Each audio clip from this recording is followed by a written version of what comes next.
Milele umpe Bwana na mwanga wa amani. Amina. Raha ya milele umpe Bwana, mwanga wa amani kwa amani.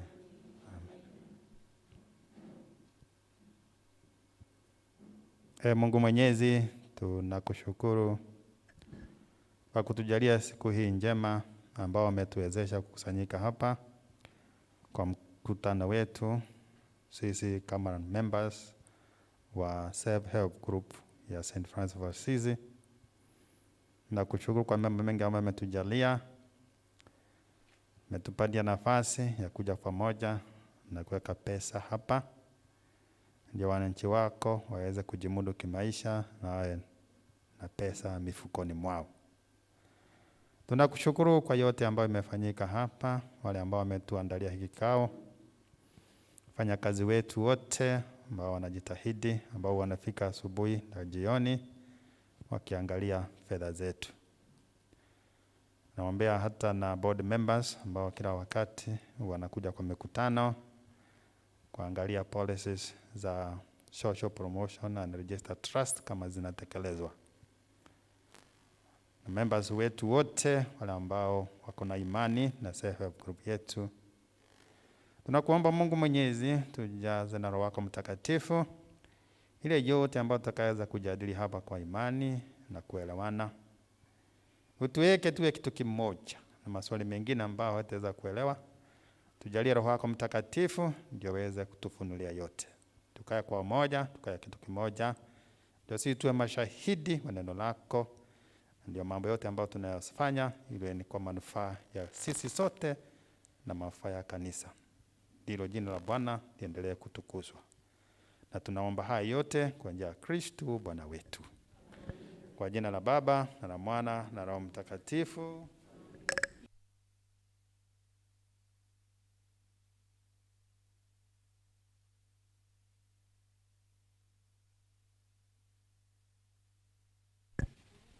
I take this opportunity to invite the secretary to the board, Madam Fransis Kaleve, for notice to convene the meeting.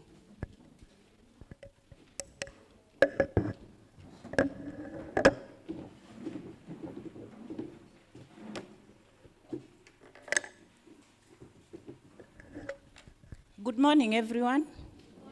My name is Fransis Kaleve. I want to read the notice to convene the meeting. To our members and invited guests present and those following online, St. Francis of Assisi Catholic Church Self-Help Group, Ruiru Fund, cordially invites you to the third annual Delegates meeting today, Friday, 29th April 2022. You are most welcome. Members, we now seek your permission to start the AGM. Do we go ahead with the AGM, members? We need a proposer and a seconder.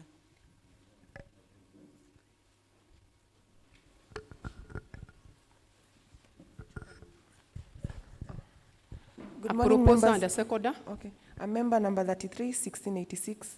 I propose we continue with the meeting. Sorry, repeat again. Oh, member number 33, 1686. You can start the meeting.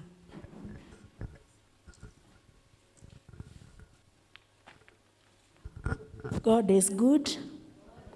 Karafa Margaret, member number 31, 6026. I second. Thank you, members. Chairman, members have given us permission to proceed with the annual delegates meeting. Thank you.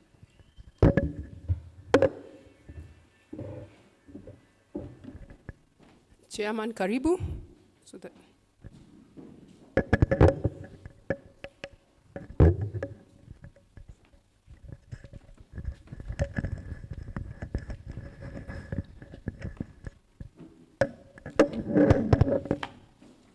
Thank you very much, Catherine. Good morning, everybody.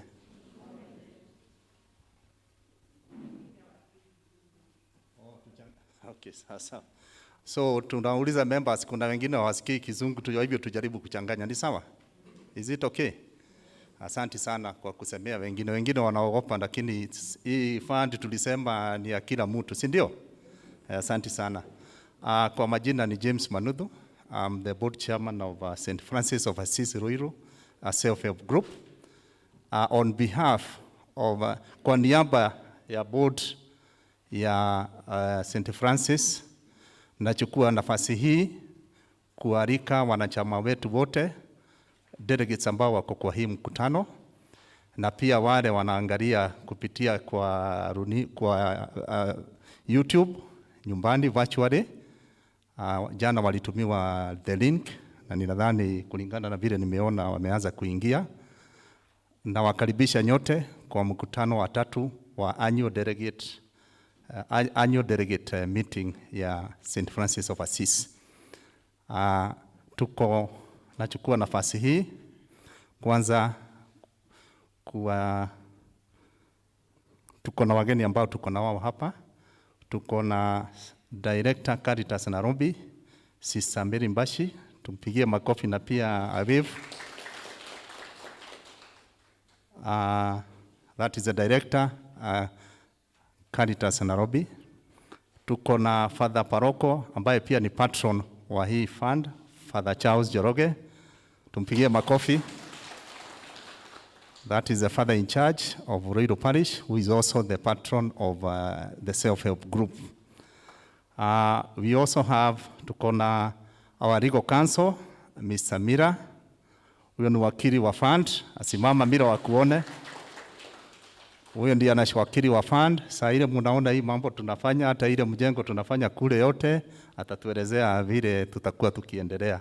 Kwa hivyo kila jambo tukifanya, lazima anakuwa hapa na anatupatia the legal advice. Welcome our legal counsel, Mr. Mira. Thank you very much. We have Mr. Michael Kariuki ambaye alikuwa mwenyekiti, alistaafu mwaka moja uliopita, miaka 2 zilizopita, mnamjua vizuri. Welcome Mike. We have a moderator, St. Francis of Assisi, kigango ya St. Francis, Mr. Mushina, karibu sana.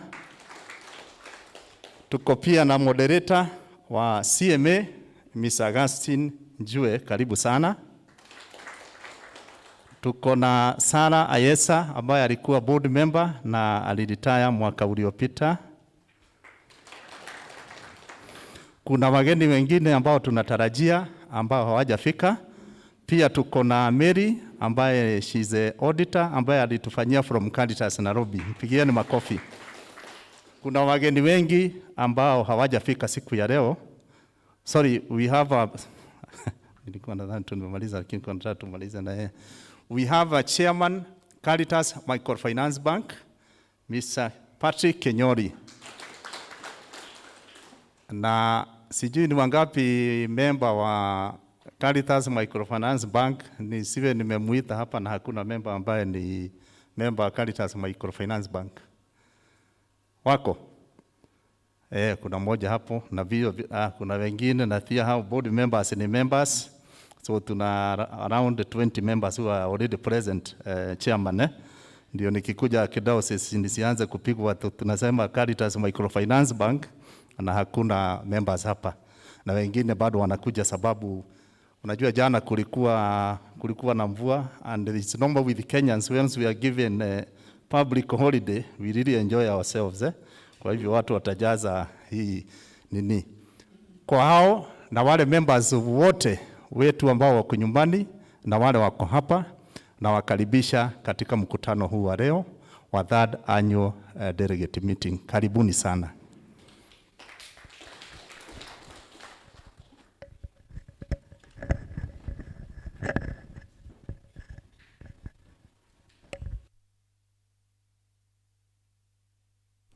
Now I call upon our secretary, Fransis, to read the minutes.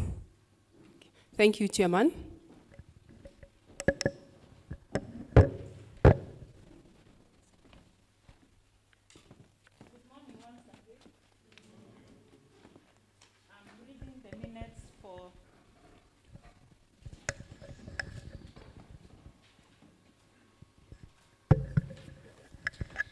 I'm reading the minutes for the second annual delegates meeting, which was held on Friday, 7th May, at 2021 at St. Francis of Assisi, Ruiru Catholic Church. Before that, we have the agendas for today. Opening prayers, notice to convene the meeting, opening remarks and introduction by the chairman, reading and confirmation of the previous ADM minutes, board chairman's report, auditor's report, and presentation of the accounts, presentation of the budget, resolution, speeches from Father Charles Joroge and Director Caritas, endorsement of the new members, and any other business, and also the vote of thanks. I would request members to propose the agenda and second.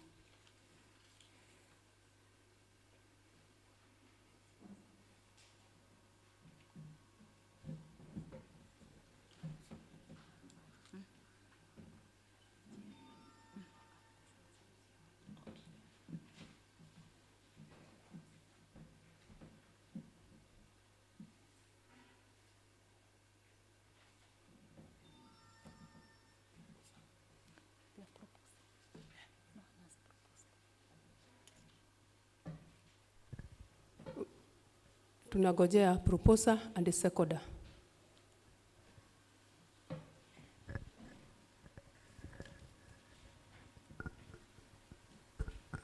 My name is Nancy Kariuki, member number 325, 524.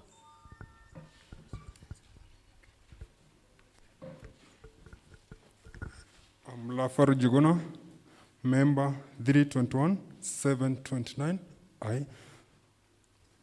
I second. Thank you. In the agenda, we have the chairman, Caritas Nairobi, Bwana Kinyori. He will also be giving his speech. We'll read the minutes.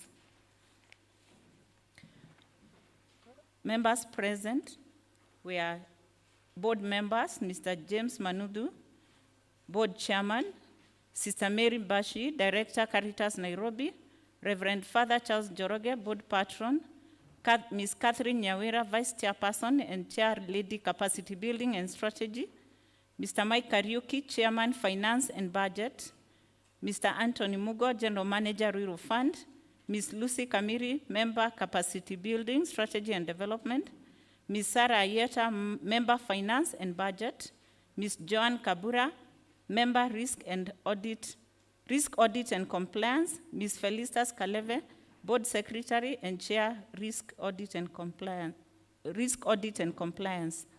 Guests in attendance, we have Reverend Father Charles Peter Kiguru, Father in Charge St. Christopher Kimbo, Mr.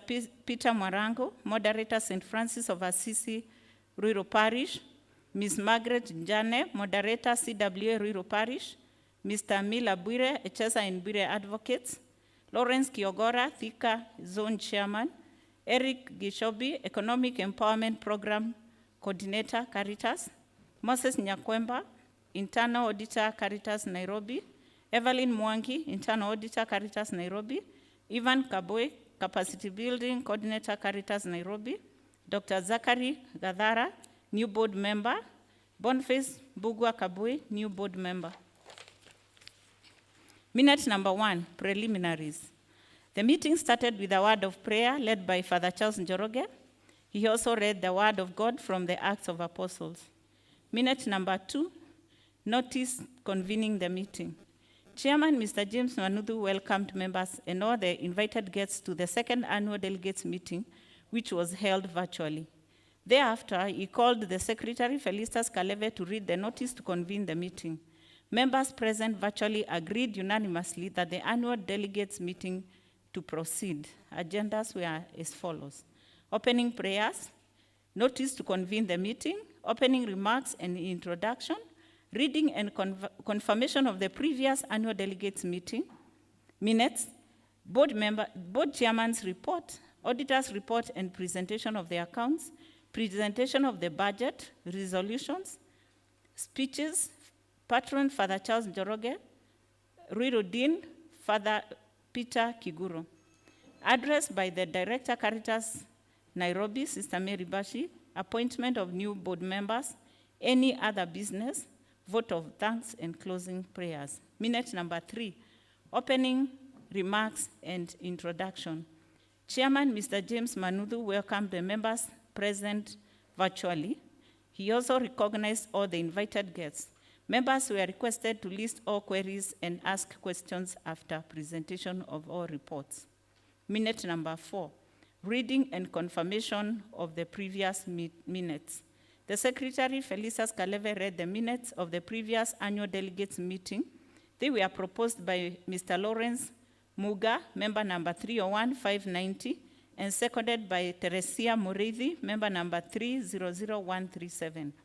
Minute number 5, Board of Management report. Chairman, Mr. James Manuthu, took members through the report and gave the following highlights. Number 1, COVID-19 pandemic. The chairman thanked God for keeping us safe against coronavirus.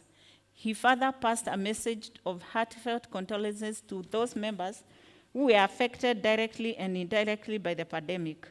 He thanked the board members and the entire staff for their support despite the pandemic. He further explained to the members the reason for not holding the ADM scheduled for March 2020. This was occasioned by the tough guidelines given by the Ministry of Health, which banned all public gatherings.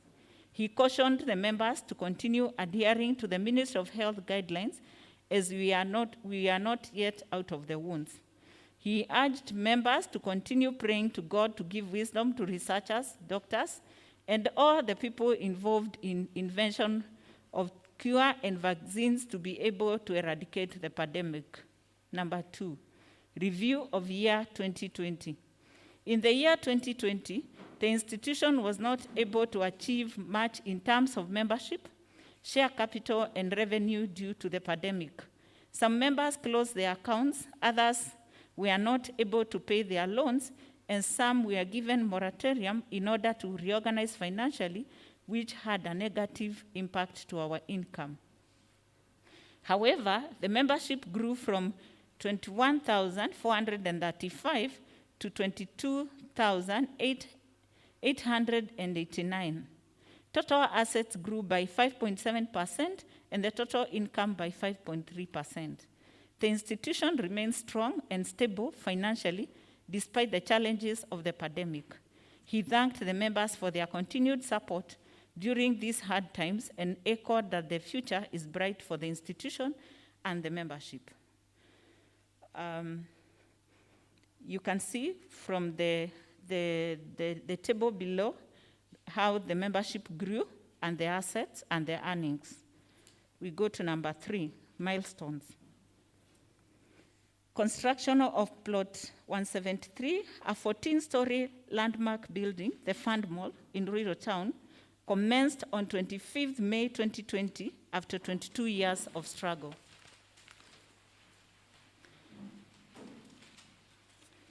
Strengthening the operations through recruiting of professionals, brand ambassadors, improved customer service, installation of a modern server, secured server room, strengthening internal controls, streamlining of all functional departments, and enhancing collaboration with our regulators, Caritas Nairobi. Number 4, integrated management information system. He reported that we are in the final stages of migrating to Caritas Nairobi Lux 360 accounting system. He encouraged all members to update their personal details by filling forms in our offices in order to fast-track the data cleanup exercise. The new system has been tested, proven, and is also in use by other groups within the self-help program. Progress report of Ruiru Township Plot 173. Preliminary. St. Francis of Assisi Ruiru Catholic Church Self-Help Group, Ruiru Fund, acquired Plot 173 in 1998. The plot is located in Ruiru Town along Committee Road and opposite Defki Steel Mills. It is serviced by 2 main roads and 2 feeder roads. It is at the center of government and public amenities, including Ruiru Sub-County offices, the Chief's Office Ruiru location, the upcoming Huduma Center, the Municipal Sports Stadium, County Government of Kiambu Housing Project, and the newly constructed Ruiru Market. In June 2013, His Eminence John Cardinal Jue gave a go-ahead to construct a modern building for its members. Since then, several initiatives and processes have been undertaken to see the dream of developing the parcel of land to a project that will impact positively to our members and the community. First proposed development. In 1998, the Management Committee of Ruiru Fund sought to build an 8-story office block on Plot 173. They were not successful since the plot condition of lease prohibited such development. Change of use. Over time, the area where the plot is located has experienced tremendous growth in both population and enterprise, rendering the plot unsuitable for previous intended purpose. This necessitated the Board of Management to seek change of user from educational to mixed development, considering that the Catholic Church has sponsored similar educational institutions within the vicinity. The process of change of user was very elaborate. 1, planning brief. This was done by a registered planner on behalf of Ruiru Fund to Kiambu County Government. It included advertising on local paper of the intended use, and no objection was filed. Approval for change by Kiambu. Number 2, approval for change by Kiambu County Government Planning Department. Number 3, change and registration of the lease and certificates of lease. Amendments of the lease conditions to reflect the new changes at the Ministry of Lands headquarters in Nairobi. Number 4, change of the deed plans at the Survey of Kenya headquarters. Registration. Number 5, registration of lease and lease certificates at the local lands office in Ruiru. Current proposed development.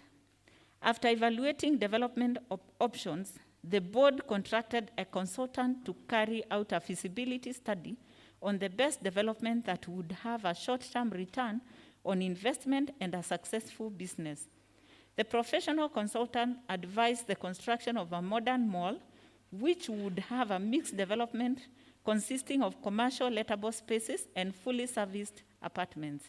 This will target the many expatriates coming to Ruiru for development, and considering that Ruiru status will change to a city in the very near future. It will also tap into the expansive settlement and population influx of Ruiru and its environs. A consortium of professionals consisting of architect, quantity surveyor, registered structure and civil engineer, mechanical and electrical engineers were appointed in 1998. The team came up with new construction plans after the feasibility study was complete. The tendering process commenced, and the successful bidder, Dinesh Construction Limited, was awarded the contract at a cost of Kenya shillings 859,846,511.38, and it will take 2 years to complete. The county government of Kiambu approved both the architectural and structural drawings in 2018. All other approvals followed thereafter, including NEMA approvals and KENHA on-road designs. On 1st March 2019, His Lordship Bishop Kamau joined the Ruiru Fund fraternity for a groundbreaking ceremony and blessings of the ground as we finalized on the plans to develop the plot. The construction did not start immediately due to minor setbacks in documentation. Implementation project. The board, together with the consortium, embarked on the process of engaging the contractors and subcontractors.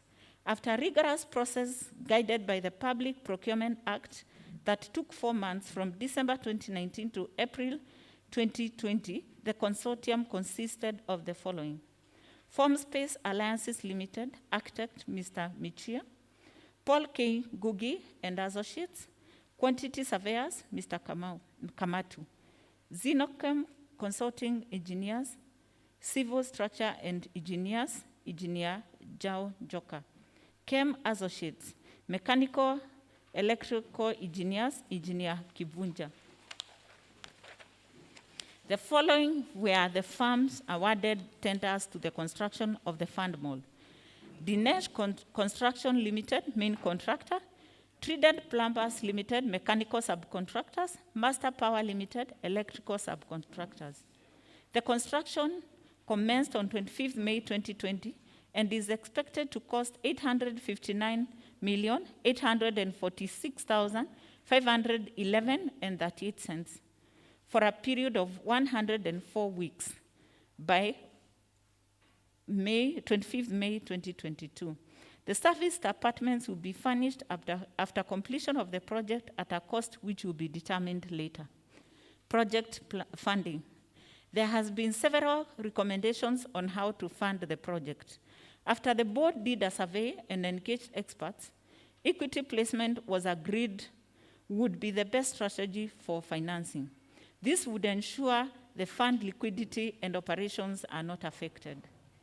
Celadine Consulting Limited, an investment banker, was constructed to sell the project shares to Ruiru Fund members, both old and new.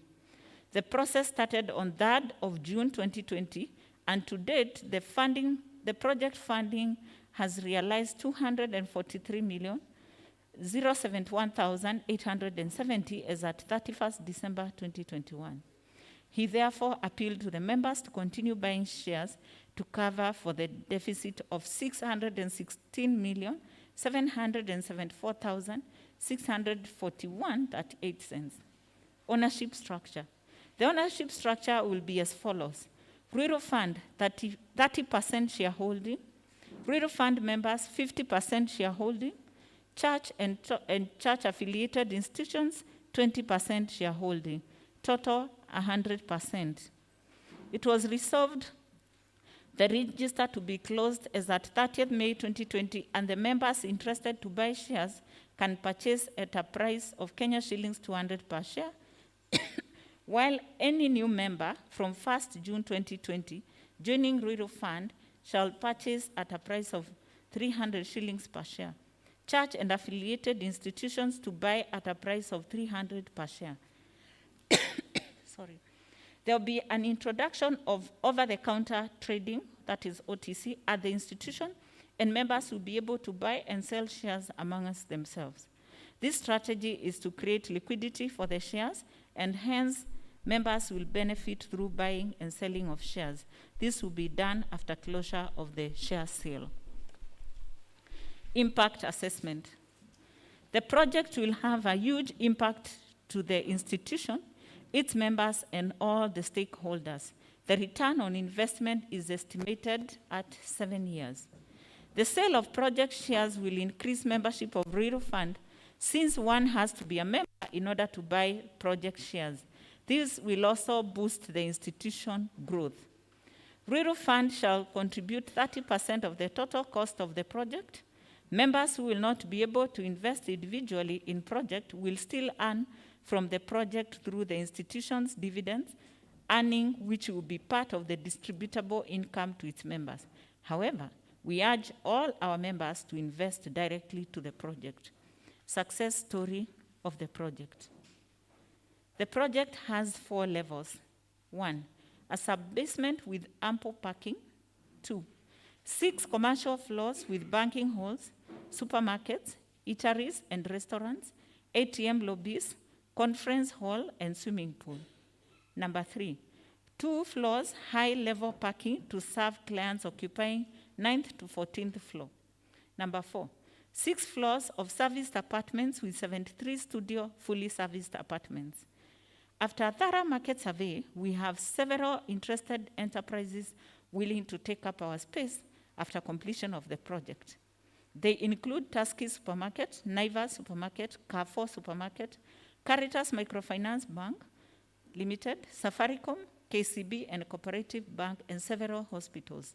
We therefore urge members to buy shares and be part of the success. Any person or enterprise willing to take space can contact us at our marketing consultant, that is Spiritual Limited, once the project is complete, as we expect increase in surplus for all the project shareholders and members of the fund. Civil claim. He reported that in reference to the forensic audit report presented in the previous annual delegates meeting, our legal counsel, Mr. Miller of Echeza and Bire Advocates, had instructed to pursue the matter in court to recover the money lost. Our legal counsel, Mr. Miller of Echeza and Bire Advocates, who is present here, will update the members on the progress of all pending civil suits. Number 2, human resource recruitment. After identifying gaps which we had in the human resources, we recruited 5 professional staff members. Number 1, General Manager, Mr. Anthony Mugo. Number 2, Senior Accountant, CPA John Bosco Kimanzi. Number 3, ICT Officer, Mr. Amon Gishuki. Number 4, Business Development Officer, Felix Chepkoni. Number 5, Customer Service Officer, Angeli Modoni Kamau. Discipline. We continue to instill high standards of professionalism and discipline. 5 members of staff left the institution, 2 voluntary, while the other 3 left on disciplinary grounds. We continue improving the capacity of our staff members through induction, training, seminars, workshops, team building, and liturgical activities. We wish to thank Caritas Nairobi for their continued support in this area. Credit management. Payment of loans has improved, and continued offsets on arrears have also improved our loan book. Continuous monitoring of the defaulted loans and taking legal redress on fraudulent loans. We encourage our members to continue borrowing quality loans in order to boost their business and improve livelihoods. During these hard economic times, members should not shy away from visiting our offices for advice and requests for training. We encourage members to form or join guarantorship groups. During the year, we will engage our members in our catchment areas within Ruiru Dinari, and these are Central Zone, St. Lucia Membli Parish, St. Andrew Gitodwa, St. Monica, St. Francis. Theta Zone, St. Christopher Kembo, St. Peter Quihota Zone, St. Peter Quihota Parish, Mugudha Zone, St. Teresa of Avila, St. Paul Mukuyu, St. Martin de Pauls, St. Michael Morera, St. Thomas of Aquinas, St. James Jacaranda, St. Gabriel Mchana. Resolutions 2020-2021. Raise equity finance through floating of shares to our members, opening offices in our larger catchment areas in order to bring services closer to the people. We have been offered an office space at St. Christopher Kembo, which will be in place before the end of the year. We take this opportunity to thank Father in Charge, St. Christopher Kembo, Father Peter Kiguru, for the tremendous support he has given to Ruiru Fund. Launch of Strategic Plan 2020-2024. As earlier stated today, we are launching the 2020-2024 Strategic Plan, which is going to be yardstick for the growth of the fund.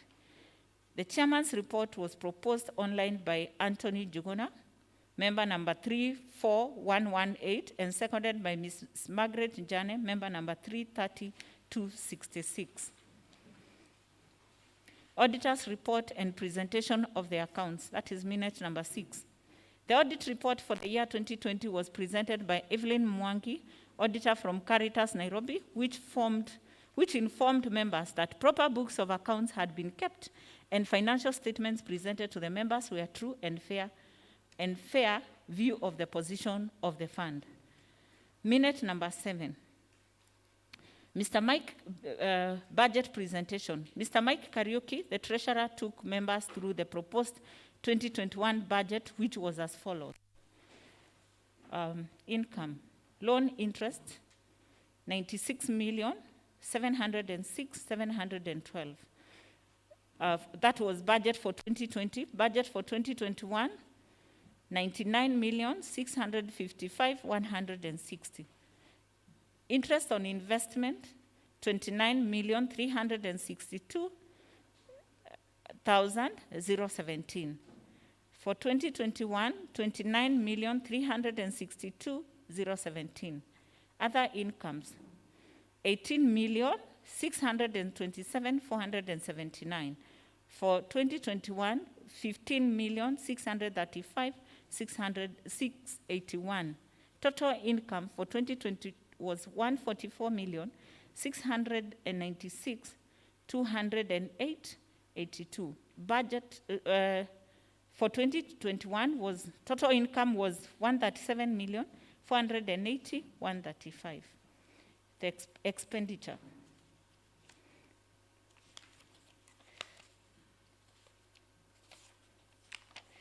I think I'll read the totals. So let's go to the next page. For 2020, expenditure was 294,143.79. 2020, 55,684,699.65. Surplus was 81,795,435.46. The reports were proposed by Joyce Ndongo, member number 301-553, and seconded by Anthony Muchina, member number 332-522. Resolutions. Minute number 8. Chairman Mr. James Manuthu invited the lawyer, Mr. Miller of Echeza and Bwire, to read the resolutions and explain to the members the implications.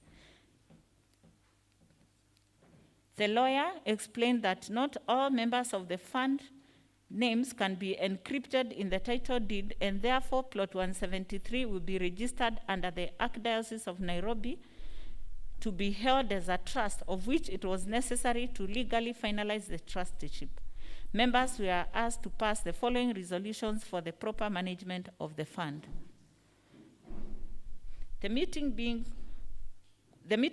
quorate, the chairman, having called the meeting to order and having presided over all other agenda of the meeting, when the agenda of resolutions came up, the chairman introduced the subject of LR Ruiru Township 173 and further called upon the fund's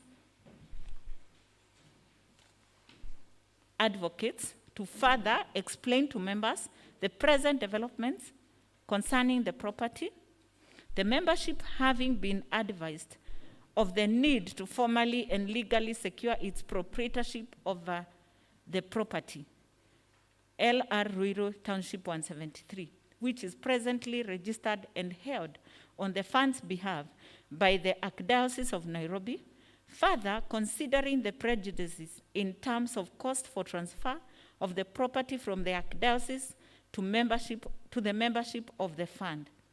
Further, having been advised of the need to put in place legal investment structure that would properly and effectually manage the fund's small project. In view of the fact that the fund is it presently exists is not a legal person, but an assembly of all its membership in their individual capacities. And further, considering the legal and logistical difficulties that the fund and its project would then suffer in management if a legal structure is not installed.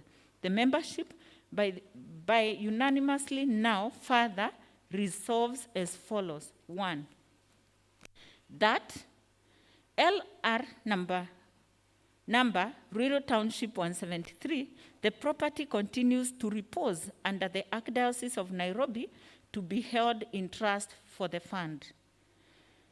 B, that a trust deed be urgently prepared and signed by the board on behalf of the board members, documenting the trust that the Archdiocese of Nairobi holds the property LR number Ruiru Township 173 on behalf of the members of the fund and on their instance. That, number C, that the membership authorizes the board to issue an indemnity on behalf and in the name of all members of the fund to indemnify and keep indemnified the Archdiocese of Nairobi for holding the property LR number 173 and any liability incurred as a consequence of trusteeship only.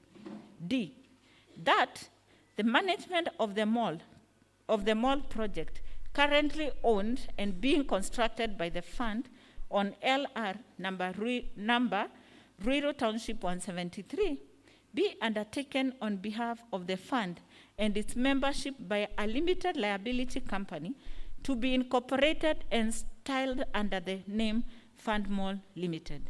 E, that the company to have 2 shareholders holding shares in trust for the fund, the current chairperson of the fund on the board to hold 1 share and to only be such shareholder during incumbency and to relinquish such share upon expiry of the tenure or removal from office to the incoming incumbent.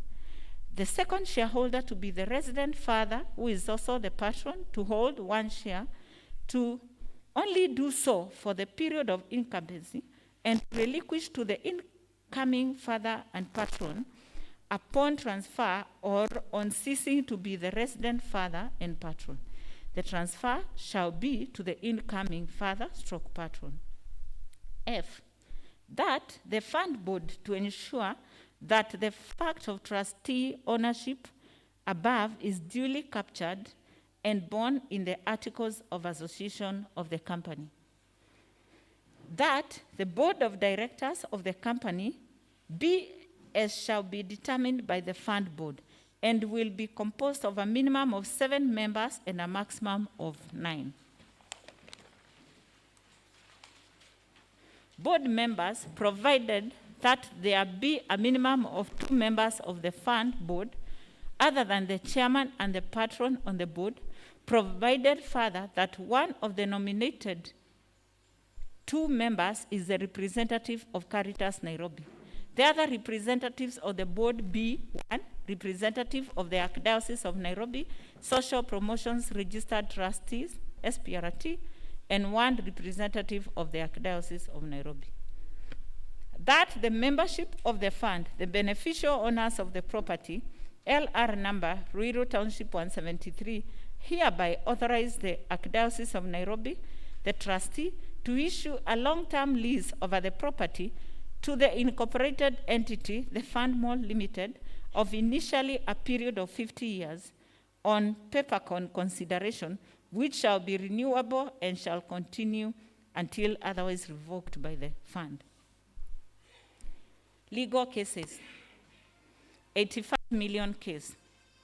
The council noted that forensic report was finalized and signed by the concerned parties, and now they are ready to commence the court proceedings. He mentioned that currently most of the cases are being done online and including submission, which is hindering our matter since the documents are voluminous. Stephen Likimani case. He mentioned that the case is ongoing and is scheduled for hearing on 3rd June 2021 and he is optimistic that the matter will be concluded before the end of the year. Simon Njuguna case. He mentioned that the case is ongoing and was scheduled for hearing on 8th July 2021 virtually. This resolution was proposed by Peter Kuria, member number 324, 357, and seconded by Magdalene, member number 315, 594.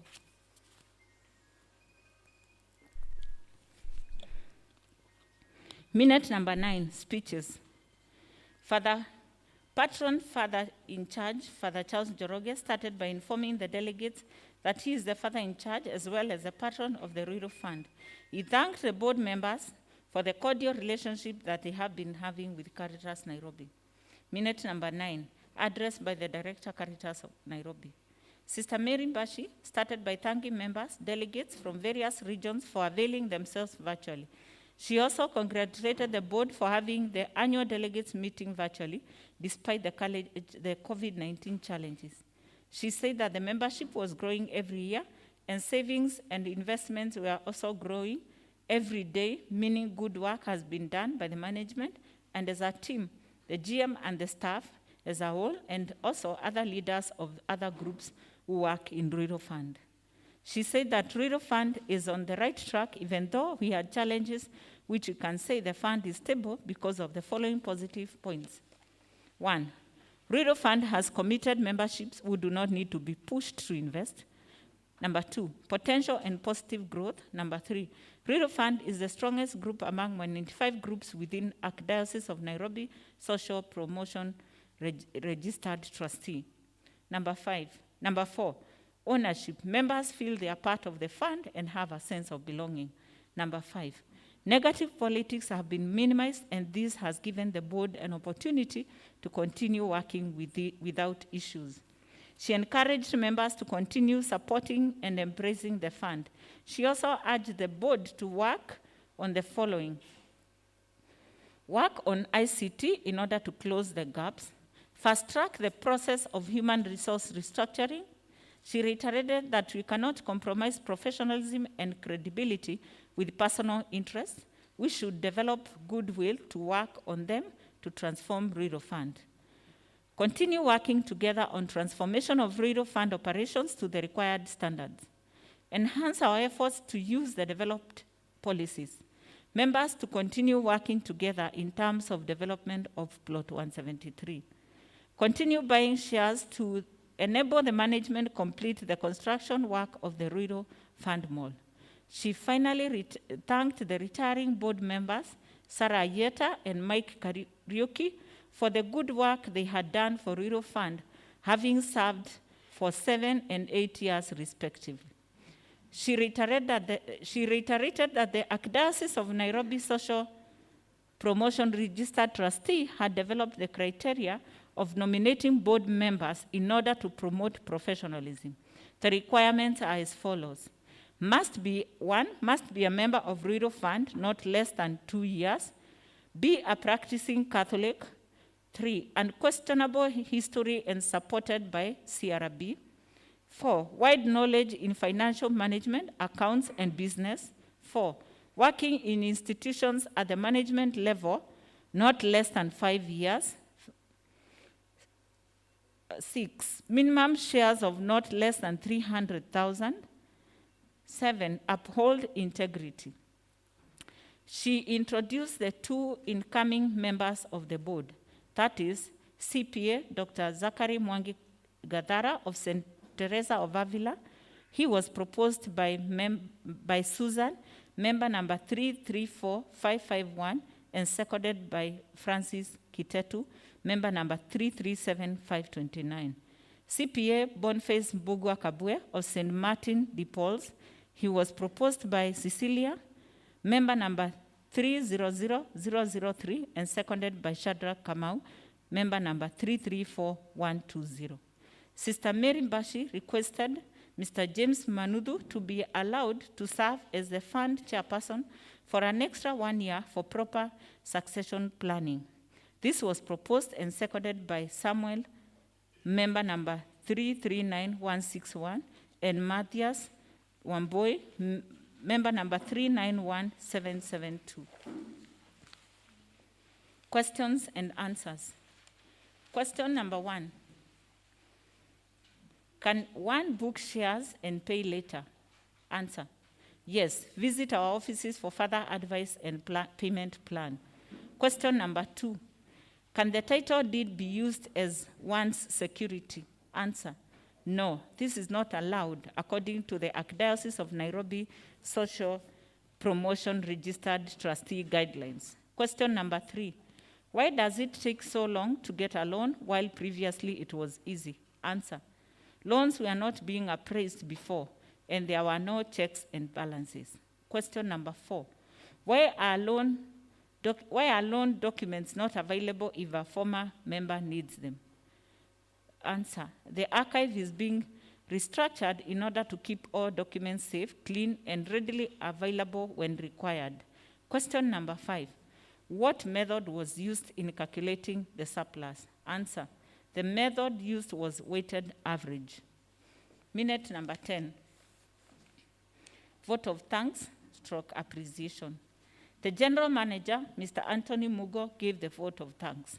He thanked our Heavenly Father for the gift of life, the milestone that the group has made for the last 25 years, and also marking the second annual delegates meeting a success amid COVID-19 pandemic in the globe. In a special way, he thanked the Director, Archdiocese of Nairobi Social Promotion Registered Trust, Sister Mary Bashi, for continued support in technical and strategic advice in matters of governance. He also thanked the entire Caritas Nairobi team. He also thanked the board patron, Father Charles Njoroge, for his leadership, prayers, and evangelical support to our members. He thanked the chairman, James Manuthu, board members, Ruiru staff fraternity for the good work they had done through the year. He thanked the outgoing board members, Mike Kariuki and Sarah Ayeta, both who served in various capacities during their tenure of 8 years and 7 years respectively for their exemplary work done. He also welcomed the new vetted board members, CPA Dr. Zachary Gadara and CPA Boniface Mbuga Kabwe, to Ruiru Fund Board of Management, looking forward to add synergy, professionalism, and assist the institution to scale the highest heights possible. In a special way, he thanked all the members who have continued to be loyal to the Ruiru Group through continuous savings, borrowing wisely, and paying promptly. He further requested to continue marketing to other non-members to open accounts and also form guarantorship groups in order to increase revenue. He also reminded members that loans are being led at 1% reducing balance. He promised to continue offering world-class customer service in order to improve the living standards of members, and through that support the church in evangelization. He recognized diaspora members for their immense support and following annual delegates meeting virtually. He also responded to various members present for being patient while sorting the technical hitches in transmission of the event, and apologized for the late commencement of the annual delegates meeting. Any other business? The treasurer, Mr. Mike Kariuki, announced the dividends for the year as 4.3%. He urged members to continue paying their loans in order to get higher dividends. Mr. Manuthu concluded by thanking everybody who attended the annual delegates meeting and made the day a success. Having no other business, the meeting ended with a word of prayer by Father Charles Njoroge at 1:30 p.m. Thank you.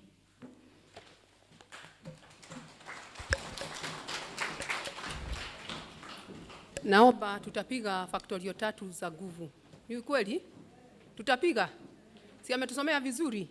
Ametupeleka polepole. Kwa hivyo acha tumpigie faktorio 3. 1, 2.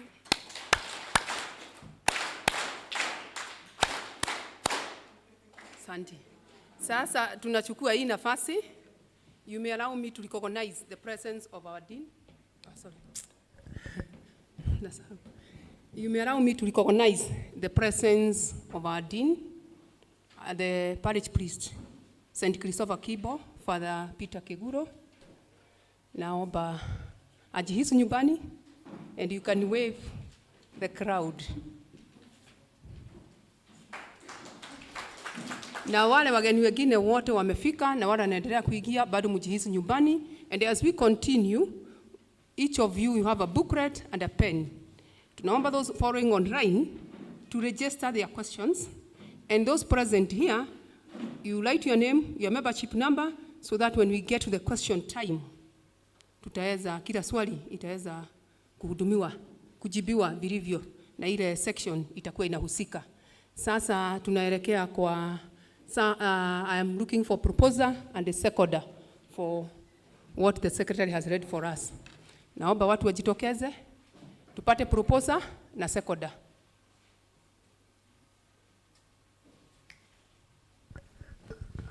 My name's Simon Gige, member number 325-829. Seconder.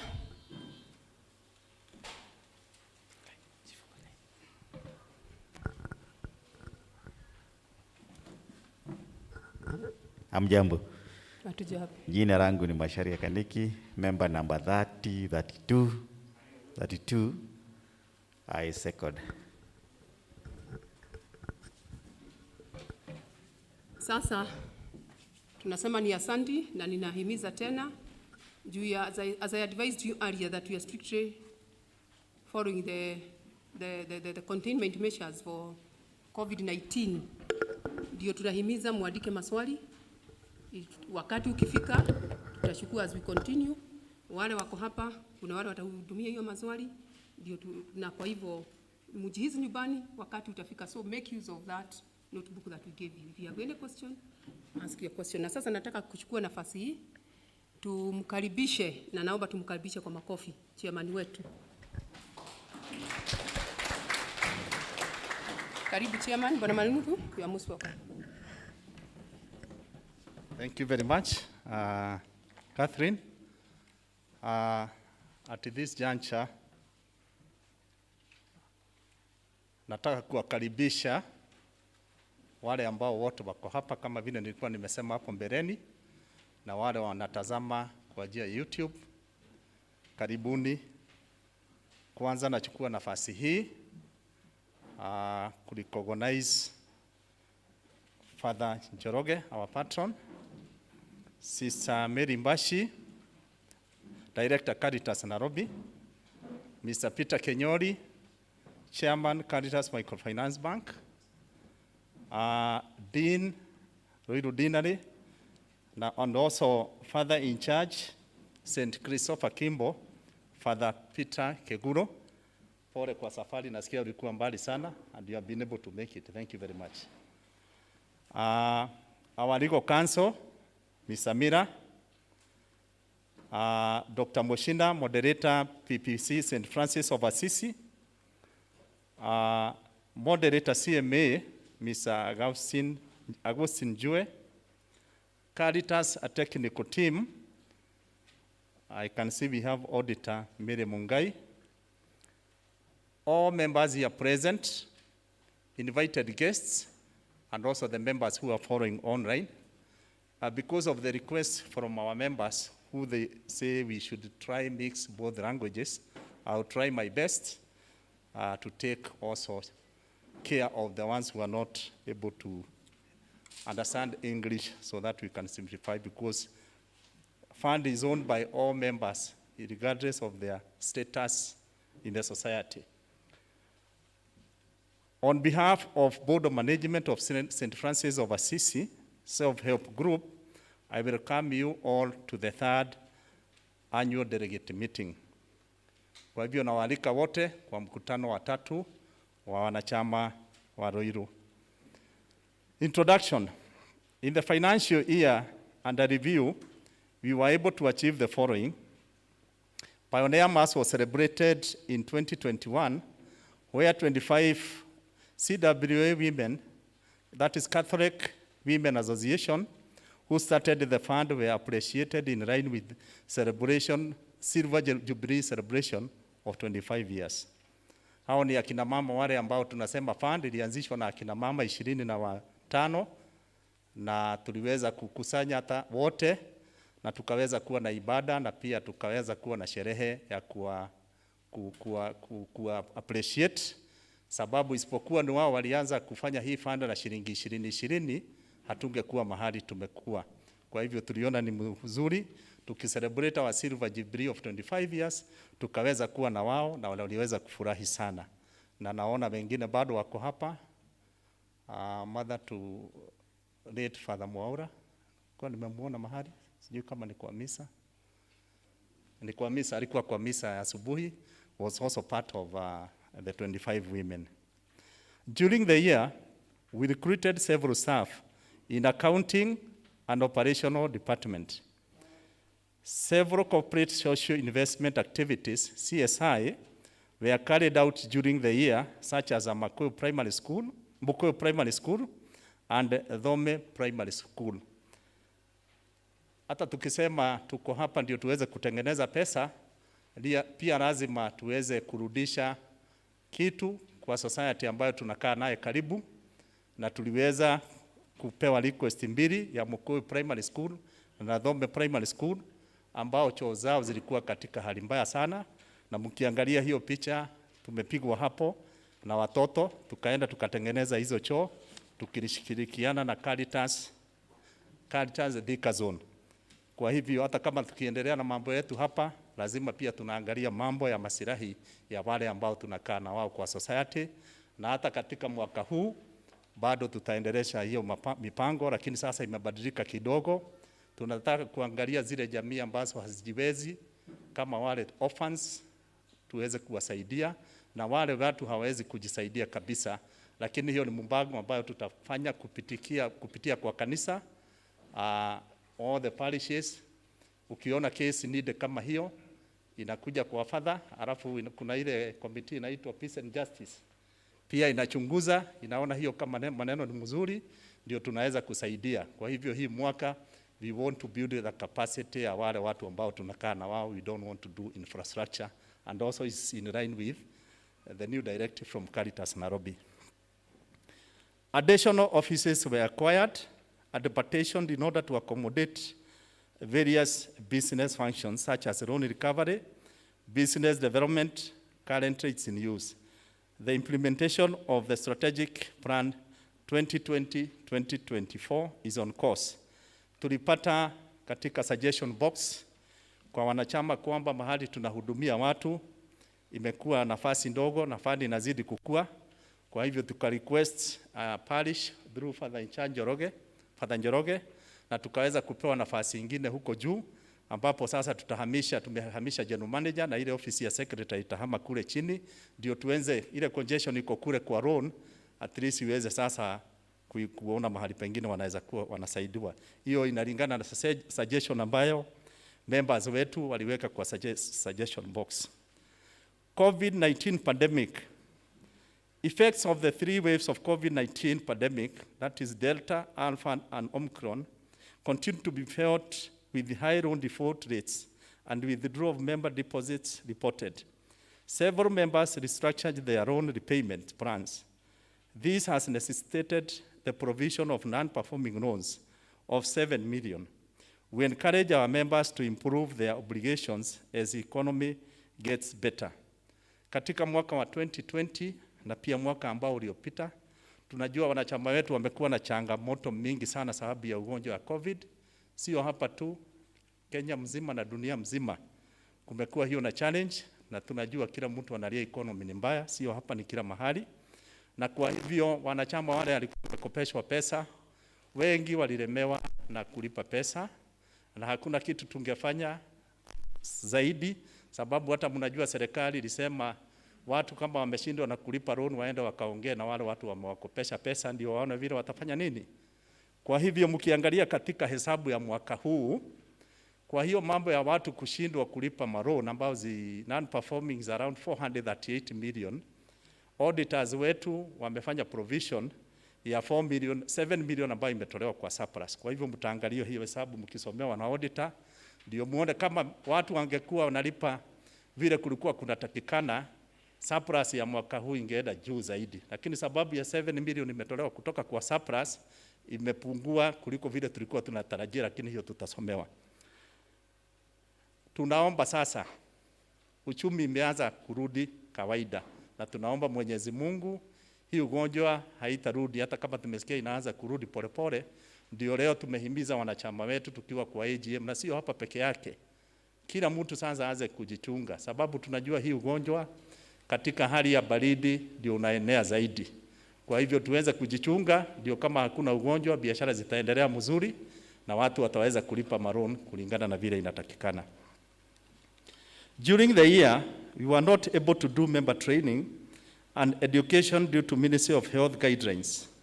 Following the withdrawal of major restrictions by Ministry of Health, we have plans for members' clinics in the year 2022, and we shall communicate in the due course. Kwa hivyo hii mwaka board imeonelea tutaanza mafundisho, na pia tutaenda pia kwa grupu zetu zote ambao wamelemewa na kulipa pesa, ndio tuanze sasa kuongea na wao na tuweze kuona pesa inaanza kulipwa na pia kuelimisha watu. Na tunaomba groups na wanachama wote sasa mnaweza anza kubook ile group ikiwa inataka kuuliza maswali, mnabook kwa ofisi yetu, ndio wale capacity building ambao wanakuja wanasomesha ama mnakuwa clarify ile maswali ambayo mngetaka kuuliza. Tukiangalia performance growth in year 2021. Licha ya hiyo shida yote imekuweko, sisi board na staff members tulijaribu iwezekanavyo kuona ya kwamba badala ya kuoperate at a loss, bado tunajaribu maintain growth na tuende mbele. Na mkiangalia katika hiyo table iko page number 20, tukiangalia mwaka uliopita the growth in investment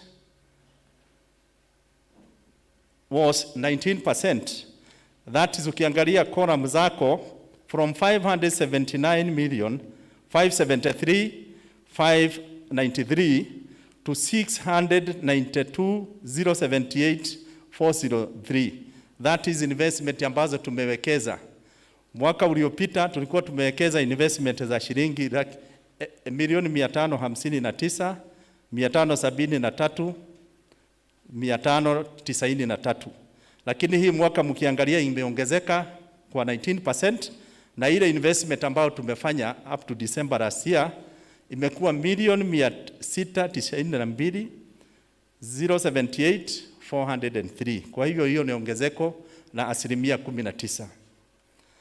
Members deposit grew by 9% from 1,151,917,082 to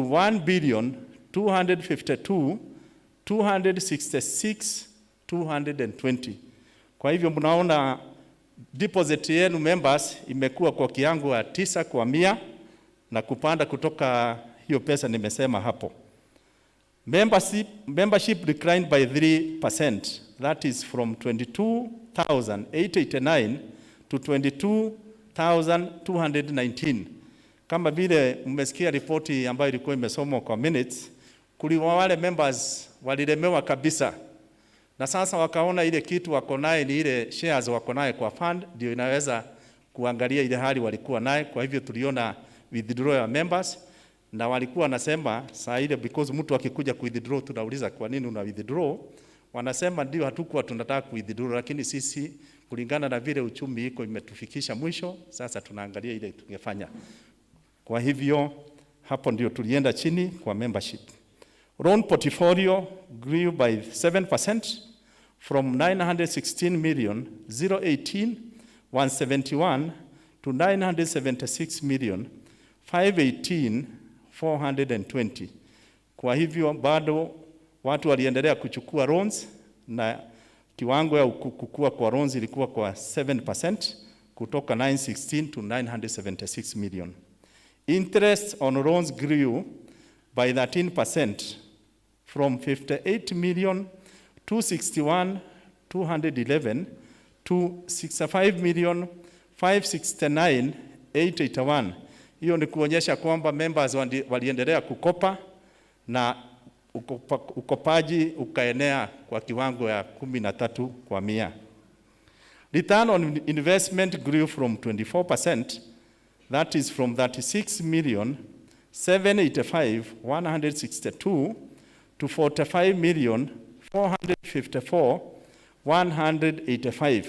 Kwa hivyo mkiangalia hapo juu ile nimesema mambo ya investment, vile tuliweza kuinvest pesa mingi ndio tumeweza kupata faida mingi kutoka kwa hiyo, na hiyo ilikuwa kwa kiwango ya 13 kwa 100. 24 kwa 100. Distributable surplus grew by 8.4%. Kwa hivyo surplus ambayo tutapeana siku ya leo imekuwa kutoka 43,519,453 to 47,182,802. Kwa hivyo licha ya hizo shida zote ambazo tumekuwa nazo na zile changamoto zimekuwa kwa wanachama wetu, bado badala ya surplus kurudi chini tumejaribu kwenda juu, na hata mkiangalia wale wanaangalia magazeti ama Nairobi Stock Exchange, kampani mingi zinatangaza hasara. Kwa hivyo sisi badala ya kwenda hasara tulijaribu iwezekanavyo na tukaenda kupanda juu kidogo. Integrated management system. During the year 2021, we were able to do data cleanup and reconcile historical loan variances between listing and ledger control since 2009, amounting to 46,625,848.77, which has been aligned accordingly in the system. This has been the biggest impediment to us in trying to migrate from Caritas Nairobi RUC 360 system. We thank Director Caritas Nairobi, technical team Caritas Nairobi for their support to resolve the issue. We thank members who have updated their personal data and encourage those who have not done so to do so. Tunakumbuka hiyo wizi ambayo ilikuwa hapa ya 85 million ambayo tutaelezea baadaye, ilitumika sababu ya system, weakness ambayo ilikuwa kwa system. Na wakati tulikuja hapa tuliahidi nyinyi tutafanya juu chini ndio tuweze kuenda kwa system ambayo ita safeguard pesa ya watu isiibiwe. Kwa hivyo kwa hiyo system kulikuwa na 46 million ambayo hatukuwa tunaelewa kabisa audit hiyo pesa iko wapi, na wakatuambia tuangalie na tuone iko wapi, na auditor nadhani ataguzia hiyo sababu ni jukumu yake, lakini hiyo pesa 46 million ilionekana ilikuwa misposting, hakuna kitu ambayo ilikuwa imepotea na imekuwa realigned kulingana na vile inatakikana. Lakini hiyo kazi ya auditor atasema, nisimsiseme chairman anasema, na tuelewi hiyo maybe ni mambo anaficha. Proposed fund more limited, Prot 173, as reported last year, there is good progress on fund more limited. As at 31st December 2021, the building was at 10th floor. However, we have made some remarkable progress to date. Mkiangalia hiyo picha iko hapo, tumeichukua tarehe 22 mwezi wa 4 mwaka huu. Kwa hivyo ni wiki moja ambayo imepita, na ilikuwa katika ghorofa ya 13. Hii tumeandika ilikuwa ghorofa ya 10, ilikuwa katika December, 31st December ambao tunadeclare hii hesabu ya leo. Lakini kufikia tarehe 22 mwezi huu, that is last Friday, ilikuwa katika ghorofa ya 13. Kwa hivyo mkiangalia hiyo nyumba yetu sasa inabaki ghorofa nyingine moja, alafu kuna zingine mbili, moja ya kuweka tanki za maji na ile nyingine ya kuweka zile solar panels.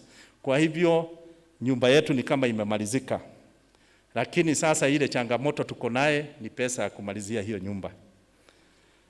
The construction is progressing well, and we urge members to continue buying shares in support of the project. For more information, they can contact the office. The shares are still retailing at Kenya shillings 200 for the old members, and for the new members wale waliingia from 1st June 2020 ni shilingi 300. For those who purchase shares can as well add more as we prepare to give certificates to all members. The share certificates shall be issued before the end of June 2022. Nikiguzia kidogo hapo, mnaona mjengo mahali imefika, si mnaona? Wakati tulianza hiyo mjengo tulikuwa tunawauzia kitu inaitwa concept ama hewa, si ndio? Lakini saa hii ni hewa iko hapo. Si hiyo nyumba tumepiga hatua kubwa. Na nataka kuwaambia ya kwamba ile kitu tunataka sasa ni member wafute socks. Tuende mkondo wa mwisho, sababu tunahitaji zaidi ya shilingi milioni 500 ndio tumalize hiyo nyumba. Na hiyo nyumba kulingana na architect na main contractor, sababu ya COVID ilikuwa hiyo nyumba ilikuwa imemalizika tarehe 25 mwezi wa 5 mwaka huu. Kwa hivyo ni mwezi ujao. Lakini wakati wa COVID, sababu hata wao kazi ilikuwa inaendelea inafungwa. Sasa our consultants na main contractor, they have come up with a new program, and if all goes well, hiyo nyumba itakuwa imemalizika phase 1. Hiyo ni kutoka ghorofa ya huko chini mpaka ghorofa ya 9 kumaliziwa kabisa na kuwe kuko na tenant tarehe 30 mwezi wa 11 mwaka huu. Kwa hivyo ni miezi 6 kutoka saa hii ndio tuweze kukodesha hiyo nyumba. Hizo ghorofa zingine za juu hizo sasa tutakuwa tunafanya finishing, kama hizi za chini tayari ziko na wateja. Na nataka kuarifu ya kwamba board imefanya kazi kubwa sana tukishikana pamoja na consultant wetu Pretty World. Kwa wakati huu tuko na watu wengi sana ambao wameapply kuwa tenant katika ile nyumba. Lakini kulingana na ushauri wa wakili wetu Mira, hatuwezi kuanza kutengeneza lease watu waingie na waanze kutupatia pesa kama hatuna uhakika nyumba itamalizika lini. Lakini I want to assure you Mr. Mira, according to the new program, if goes well, tutakuwa tumefanyiwa partial handover. Nikisema partial handover, nasema ya kwamba nyumba itakuwa imemalizika kutoka huko chini mpaka ghorofa ya 8, na tumefanya furnishing yote ya ndani, ile kitu yote inatakikana. Tumeweka lifts, tumesink borehole, parking imemalizika, na hiyo crane mnaona hapo imetoka ndio waweze kuweka perimeter wall ya kila kitu ya hiyo plot yote, ndio sasa tenants wanaweza anza kuingia. Na baadhi ya floors ambazo tayari hata kama hatujaingia katika lease agreement, 7th floor imechukuliwa yote. Kuna watu wanataka kuweka international restaurant. Kwa hivyo wanangojea sisi tuweze kumaliza nyumba, waweze kufanya lease na waweze kuingia. Hata terms of agreement has been agreed, they are only waiting ratification from the board. First floor and mezzanine, we have anchor tenants. Bado kuna group ya watu wawili wanataka kuweka supermarket, lakini hawajasikizana kabisa tutaenda na nani. Kwa hivyo mazungumzo bado inaendelea. Third floor kuna watu wanataka na mazungumzo inaendelea. Fourth floor kuna watu wanataka floor yote na mazungumzo inaendelea.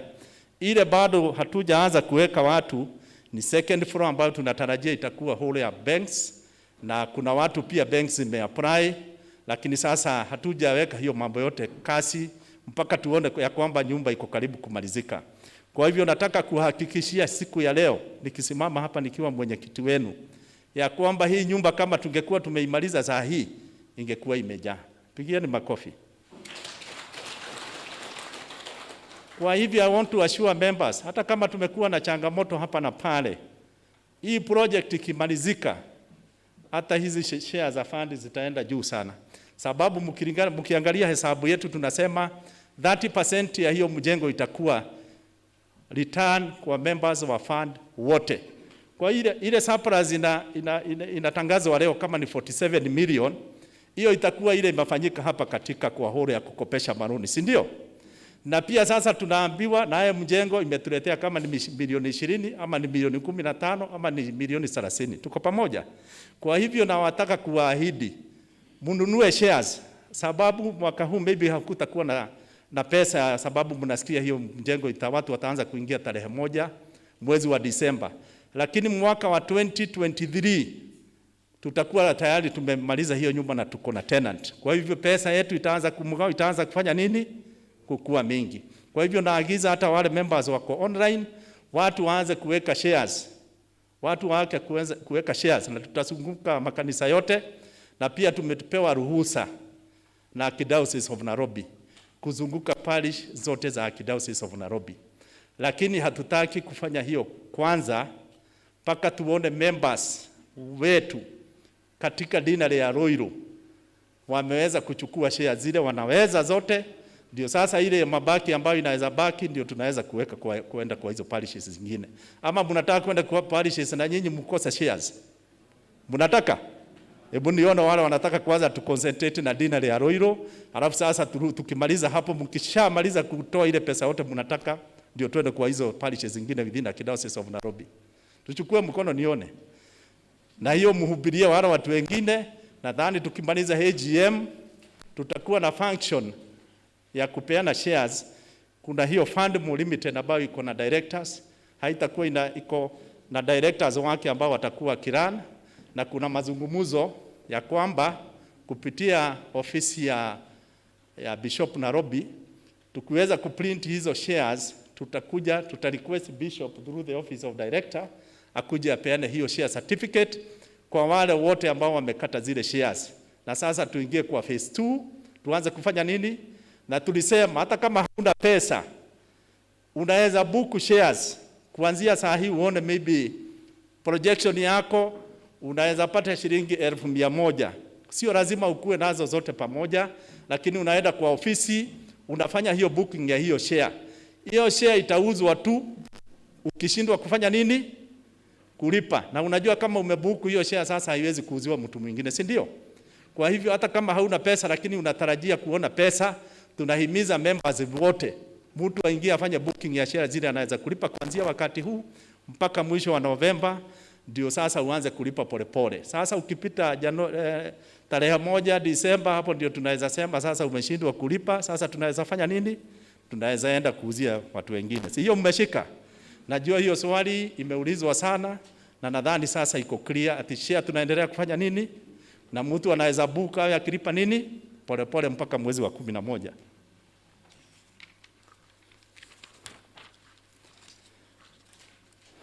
Civil claims. Foreign cases progress in court. Hii kulingana na wakili tuliwasiliana na yeye, sababu kuna report walituambia progress, sababu watu wanaulizaga hii mambo ilifika wapi? Watu waliiba pesa ama pesa ilipotea na hakuna kitu board mnafanya. Kuna vitu inaendelea, lakini mkono wa sheria hauzunguki vile tungetaka uzunguke, si ndio? Lakini hiyo wakili ataelezea nikitampa nafasi. Civil claim against Anwanja Jenga, Isabel Wamboi Mirengo, Ruse Wairimu Kibera, Irene Jambi Boro, Lilian Mweru Mutuota, Patrick Kongo Gadhuru, Ano Wanjiro Jehia, Stephen Kamango Kamau, Caroline Wayego, and Martin Dodho Mirengo. The report has since been signed and handed over to the lawyer, and we are in the process of reading suit, which we intend to file and prosecute to its desired conclusion. That is to recover over 83,569,885.75. Nadhani wakili ataeleza kwa nini haikuwa imeendelea haraka vile tulikuwa tunatarajia. Simon Muhea Juguna case. Employment and Labor Relation case 1577 of 2018. Simon Muhia Juguna versus Mike Kariuki, Paul Mwangi, Lawrence Muga, sued selectively on behalf and of and in their capacity as chairman, secretary and treasurer of Ruiru Catholic Church Members Development Fund. The claimant case was heard and the matter was scheduled to come for our case. The case was scheduled for 21st June 2022. We know to attend and update you on the directions issued. Ruse Wairimu Kibera case. Walikuwa wamestaki fund baada ya kufutwa kazi. Employment and Labor Relations case number 1424 of 2018. Ruse Wairimu Kibera versus Michael Muthi Kariuki, Paul Mwangi, Lawrence Muga, sued as respectively on behalf and in their capacity as chairman, Secretary and Treasurer of Ruiru Catholic Church Members Development Fund. In relation to the application dated 5th October 2018, we are pleased to inform you that we successfully argued the application via a ruling dated and delivered on 14th February 2020. The Honorable Court dismissed and the said application. Kwa hiyo kesi hiyo ambayo tulikuwa tumestakiwa, hiyo tuliweza kushinda, na wakili sasa anafuatilia kuona hasara ile ambayo tulikuwa tumeenda kwa hiyo kesi kufanya counterclaim. Stephen Likimani Mudhoni case. Stephen Likimani Mudhoni versus Ruiru Catholic Church Members Development Fund. James Manuthu, Mike Karioki and Caritas Microfinance Bank. Sababu unasikia hiyo majina ikitajwa hapa, mtu akitaka kustaki fund anastaki chairman, treasurer na secretary ana fund. Kwa hivyo ndio hiyo majina mnasikia hapo. Na walikuwa wamestaki pia Caritas Microfinance Bank. The matter was heard and we did undertake the hearing at our premises, and subsequently the judgment was entered on 26 August 2021 by Hon C.K. Kisiangani, MCs, SRM, in favor of Stephen Likimani, dismissing our counterclaim.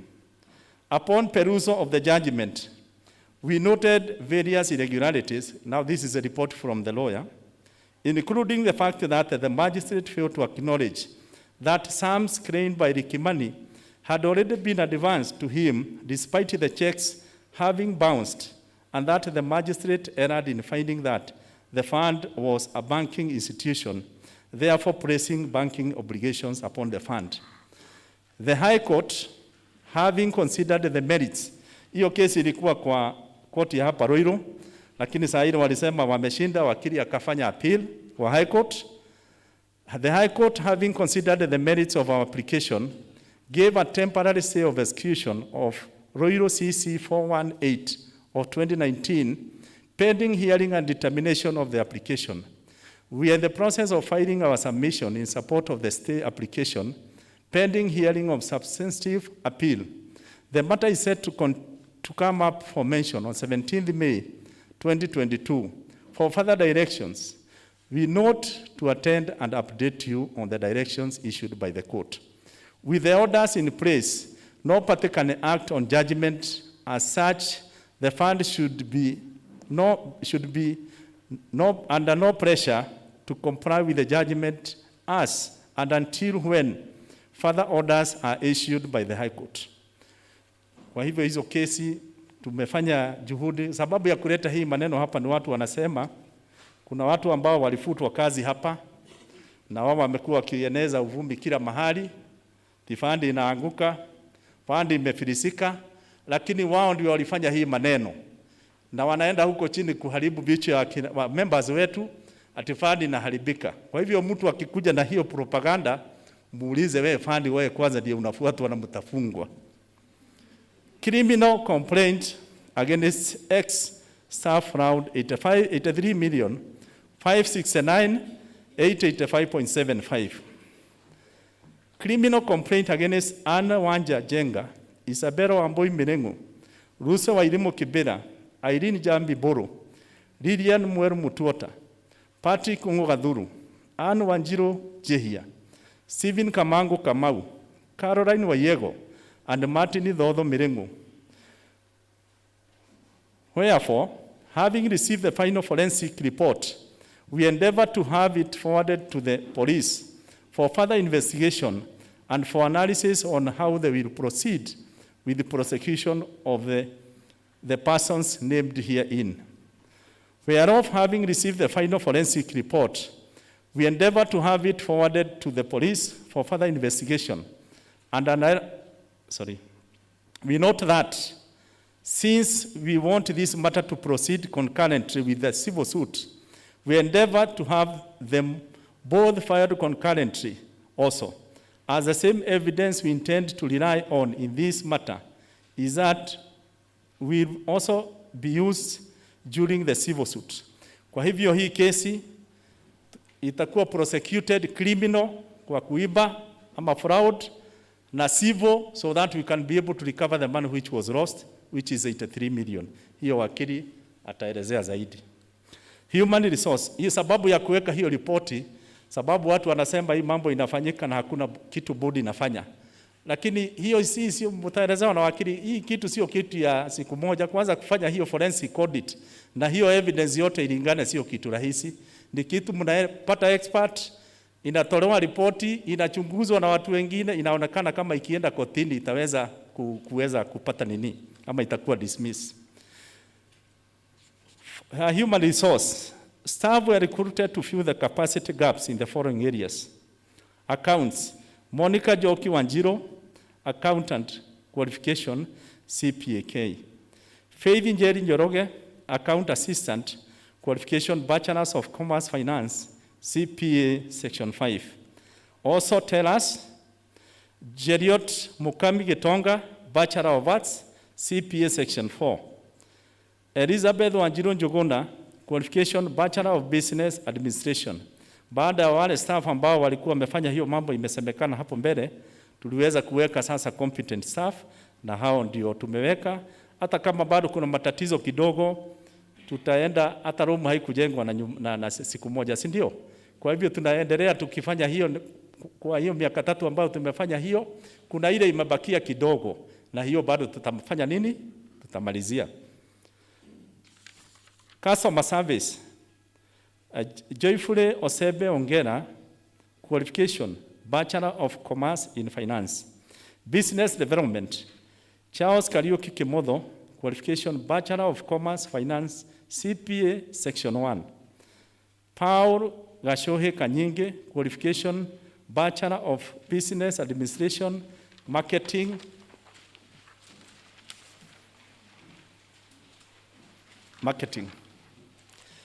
Credit.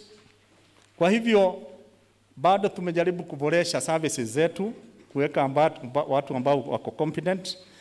Hakuwezi kosa complaint moja mbili, lakini hiyo tutashirikiana na nyinyi ndio tuweze kutatua. Na tunasemaga hivi, hata kwa boma, ukipata bwana yako na kasoro ama bibi yako, unaenda huko kwa soko kusema? Si mnaingia hata uite, tafadhali uite rafiki mwambie hapa bwana wangu haendi vizuri ama bibi yangu haendi vizuri, mnasuluhisha. Sababu ukienda kule nje sasa utaambiwa hapana, hata huko utakikani ukae hapo, toka huko uende. Si unaona? Sababu wale watu wako huko nje, wengine wakufanya nini? Ni wakuharibu, si ndio? Kwa hivyo hata sisi tukiwa fund, sisi ni board na nyinyi mko hapo. Mkiona kama kuna makosa imeendelea, msishikane na hawa wanaenda kusema huko nje, mkuje tuseme, tuwasiliane pamoja. Na sasa nimesema tutakuwa na ile education kuja kwa group, si ndio? Na kuja kwa members, hata kuja kwa makanisa. Mnatuambia shida yetu ilikuwa hii na hii na hii. Hapo enda uangalie. Wakati mimi nilikuwa business development, wengi wanajua nilikuwa nakuja huko, tunajadiliana na tunaona vile tutafanya nini? Tutatatua. Bwana Kuri yako hapa. Yule wa kule Kabati, nimemuona. Si tulikuwa na shida mingi, tulitatua. Sikumeendelea kuja endelea. Kwa hivyo tunataka hata nyinyi tuige hiyo mfano. Ukiwa na shida sio kupiga nduru, kuja hapa tujadiliane, tujue vile tutafanya nini? Tutaenda mbele. Credit management. Loan default rate stands at 34%. We are in the process of recruiting credit officers to manage the growing loan portfolio and mitigate risks through appraisal in 2022. We further agreed to recruit debt collectors, companies, in order to help collection of all historical defaulted loans. Kuna zile loans za zamani, hiyo group nimetaja ambayo ilikuwa inapeana kiholela. Na hiyo ndio imekuwa historical ambayo imeaffect fund. Lakini sasa hiyo maneno tumeweza kudocument na sasa tunachukua qualified debt collectors ambao wataweza kuingia kwa hao watu. Hata kama sisi sasa tuko kanisa, tumefika mahali tumesema hatutaongea tena. Kama ulichukua pesa ya member lazima ufanye nini? Ulipe, na you deal with the debt collector. Hata kama ni kuuza plot yako ama kuuza shamba yako, sasa atafanya nini? Atauza ndio pesa iweze kurudi kwa nani? Kwa members. Kwa hivyo mkisikia hata saa ndio kutakuwa na duru zaidi, ati fund imeharibika inakuja imeanza ku auction vitu ya watu. Kwa hivyo mkisikia hiyo maneno, muulize wewe kama ulichukua mali ya fund, fanya nini? Kuchukua ni kulipa. Kwa hivyo akikuja ati fund sasa imeanza ku auction vitu ya watu, itakuwa auction, sababu hiyo pesa sio kupewa, ulipewa, ni ya mwanachama. Na ndio hiyo mwanachama ndio tunakuja hapa, bodi iko kwa shida, sababu surplus haiendi juu, sababu ya ile pesa ulifanya nini? Ulichukua. Na hiyo tunataka mtufanyie hiyo kampeni huko nje. Capital expenditure 2022, hiyo nadhani ni ya treasurer. Na kwa hiyo machache, pole, nimeongea mingi ambao sasa nilikuwa naandika hii ripoti, tulikuwa na hasira kidogo, sababu kuna watu wanazunguka huko wakitupiga. Sasa nikasema ingine sitaweka hapa, nitatoa kwa mdomo ndio watu wajue hata sisi tuko na kitu tunaendelea. Asanteni sana.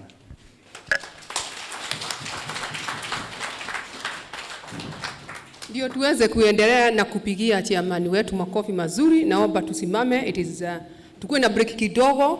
You remember I have a responsibility of making you to be attentive and also concentrate. Kwa hivyo naomba na tuibe ibo moja. Things have been very tough for the last 3 years.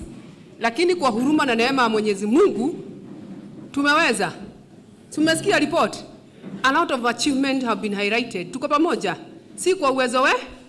Na tunaiba hii wimbo. Ametutendea. Ametutendea. Emmanuel ametutendea. Emmanuel ametutendea. Ameturida. Ameturida. Turida. Emmanuel ameturida. Ametuongoza. Ametuongoza. Ogoza. Emmanuel ametuongoza. Emmanuel ametuongoza. Ametuokoa. Ametuokoa.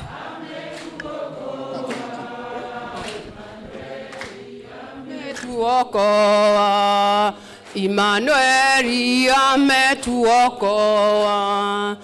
Ametuinua. Emmanuel ametuinua.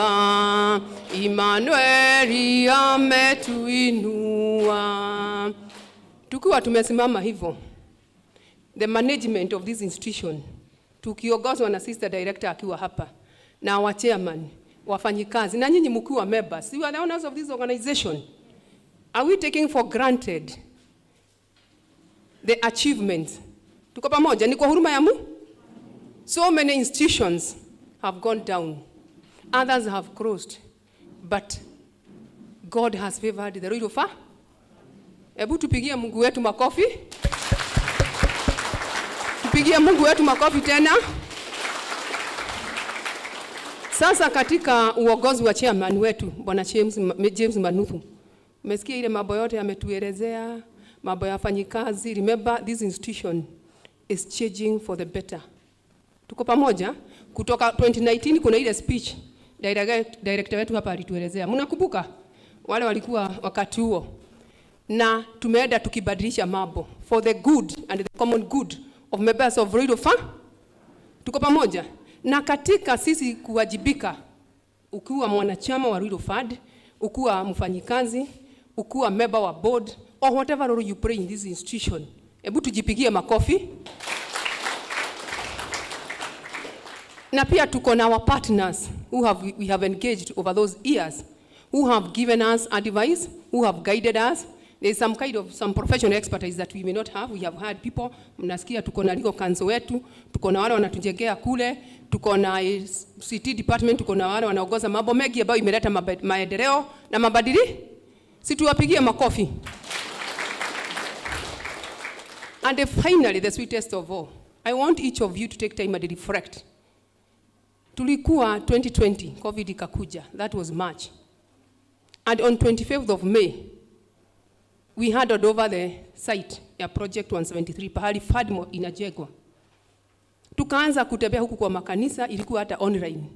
Tukuambia Ruiru Fund tunajenga a 14-story building. Hamukuona nyumba. Saa hiyo watu walikuwa wamehuzunika tunakaa kwa nyumba. Something that has not happened in the history when we have been living, majority of the people of the FAD. Tuko pamoja. Mukatoa pesa, mukakuja hapa. Mukatoa pesa na tukaanza mje. Tuko pamoja. So as our chairman has emphasized, let us own the mall by supporting the project. Our GM bwana mko? Hebu tu amaski wakuone vizuri. Najua anakuona lakini nataka wakuone vizuri. Bado tunahitaji pesa. Tunahitaji Tuko pamoja. Mama akipika chakula, the first people to serve are the members of her. Ni ukweli sister? Na kama hiyo ni ukweli, wewe ukiwa mwanachama wa Ruiru FAD, hiyo nyumba itajengwa watu wakuje kupata manufaa mzuri. Wewe umekubali kubaki nyuma kwa nini? Kwa nini unakubali wajukuu wako, watoto wako mbaki nyumba? Please, tulianza tukiwa pamoja, tukiabakodoka uwega. We put the waft and the weft together. Tuko pamoja. Sasa nyumba imesimama. Kuna mtu haamini nyumba haitamalizika. Si nyumba tutamaliza.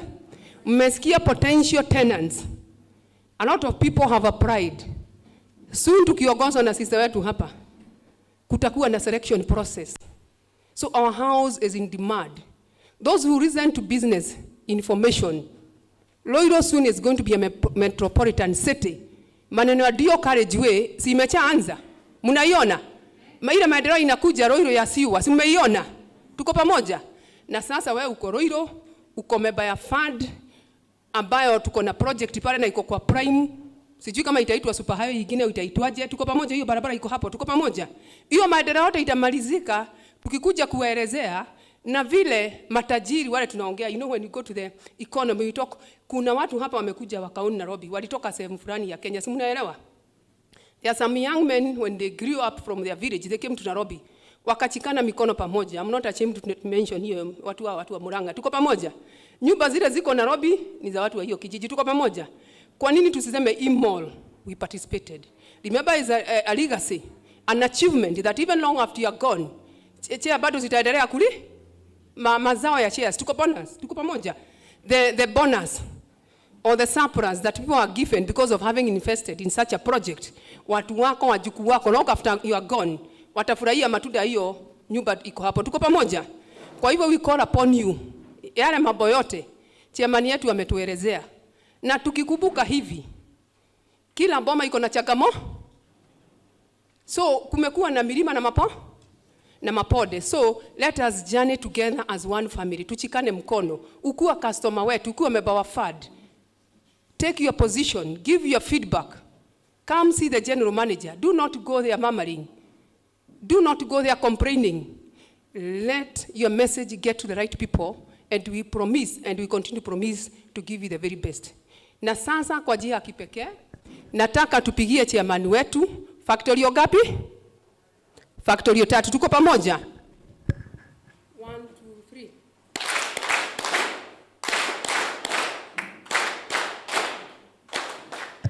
Asanteni sana na Mungu awabariki. Na pia as you sit down, the FAD mall is going to be a 5-star what? A 5-star? Kundakuwa na 5-star hotel. It is a one-stop shopping mall. Tuko pamoja? Our competitors around, the nearest one will be TRM. Tuko pamoja? Chairman hakumaliza kuambia kutakuwa na hospitali, kutakuwa na bank, ukigiza gari yako hapo chini kuna underground park, kuna ground parking. Ndio chairman. Kuna mambo mengi sana mazuri, kuna swimming pool. You don't have to travel far and wide. The good things have been brought near you. Tuko pamoja? Kwa hivyo tuchikane mkono, tuendelee hivyo. Sasa nataka tuendelee na our next point is that tupate proposer and the seconder of the chairman report.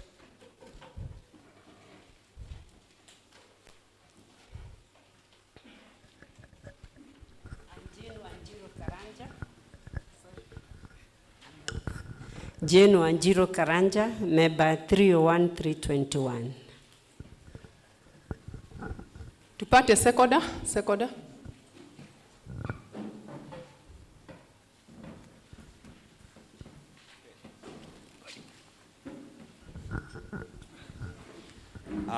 Patrick Kiroko, member number 321-610.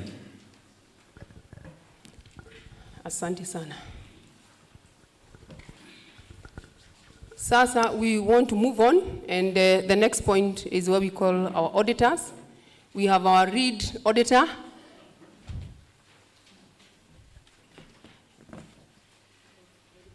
Yes, I want to invite our lead auditor from Caritas Nairobi, Madam Mary Mungai. Tumpigie makofi.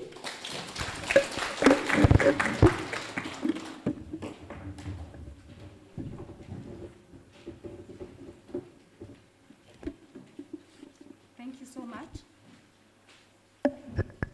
Thank you so much.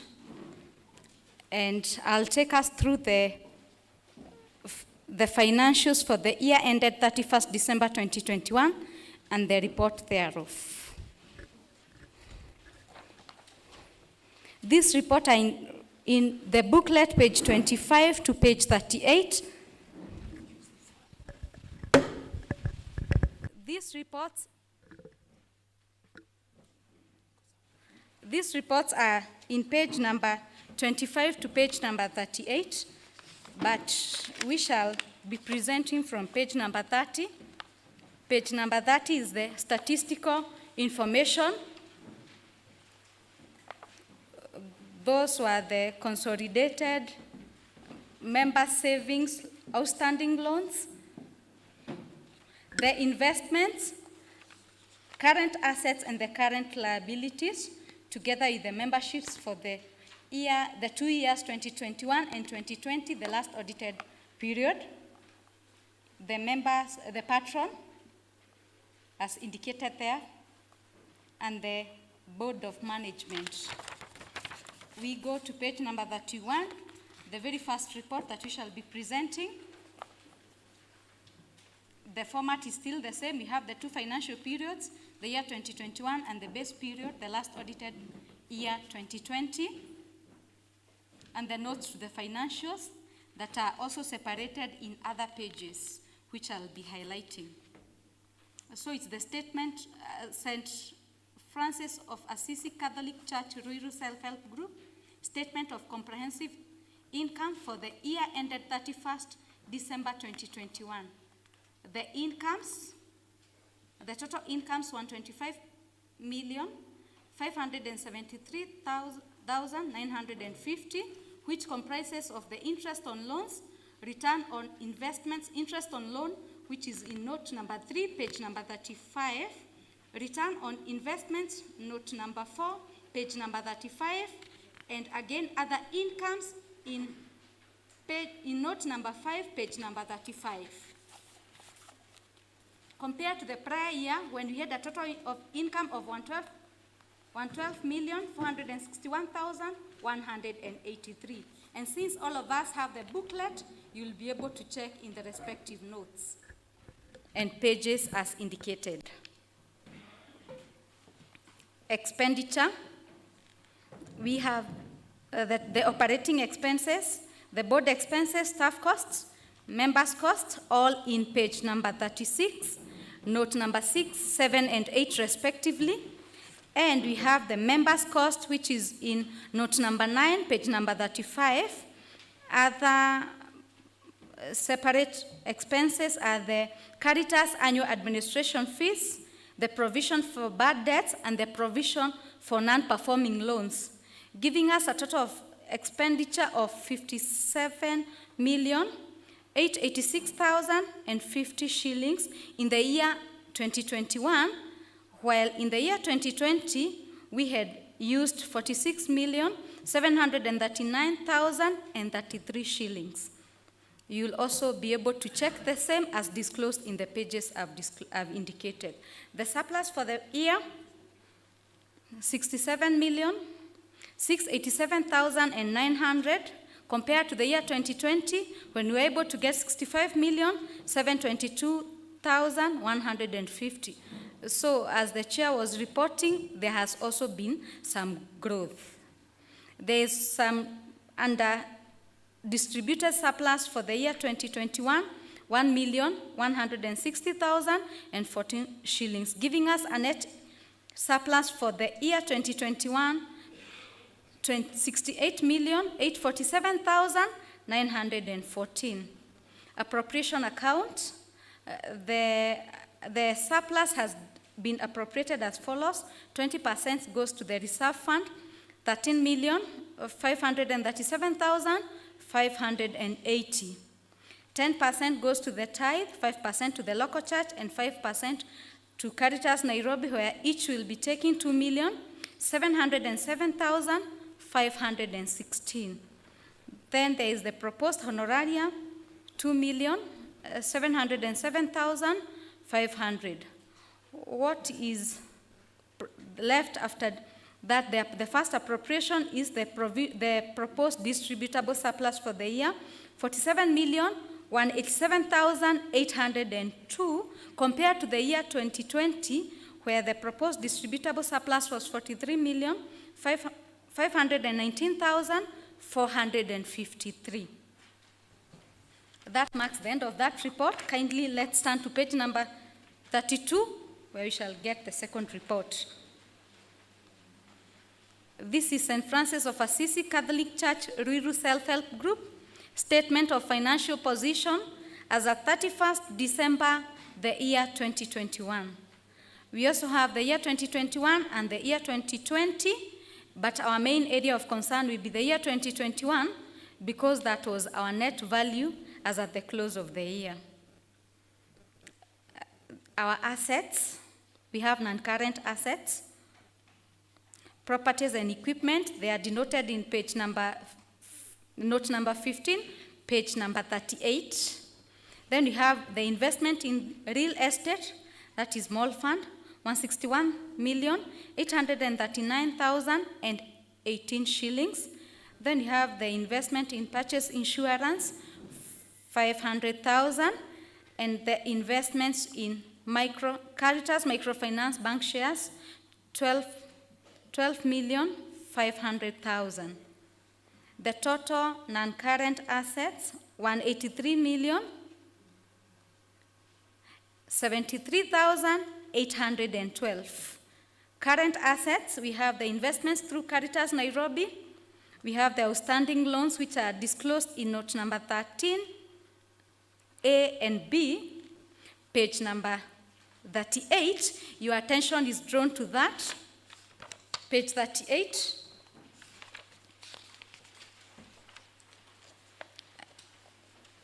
Those are the outstanding loans, and 38B is what your attention to, the non-performing loans of 434,273,572. Back to page number 32, please.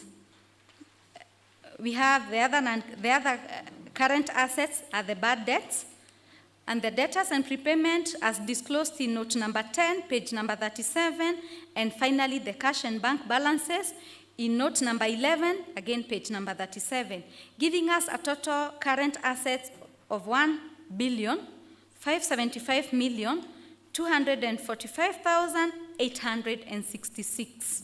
Total assets, 1,758,319,678, compared to the year 2020, where our asset base was 1,612,014,651 shillings.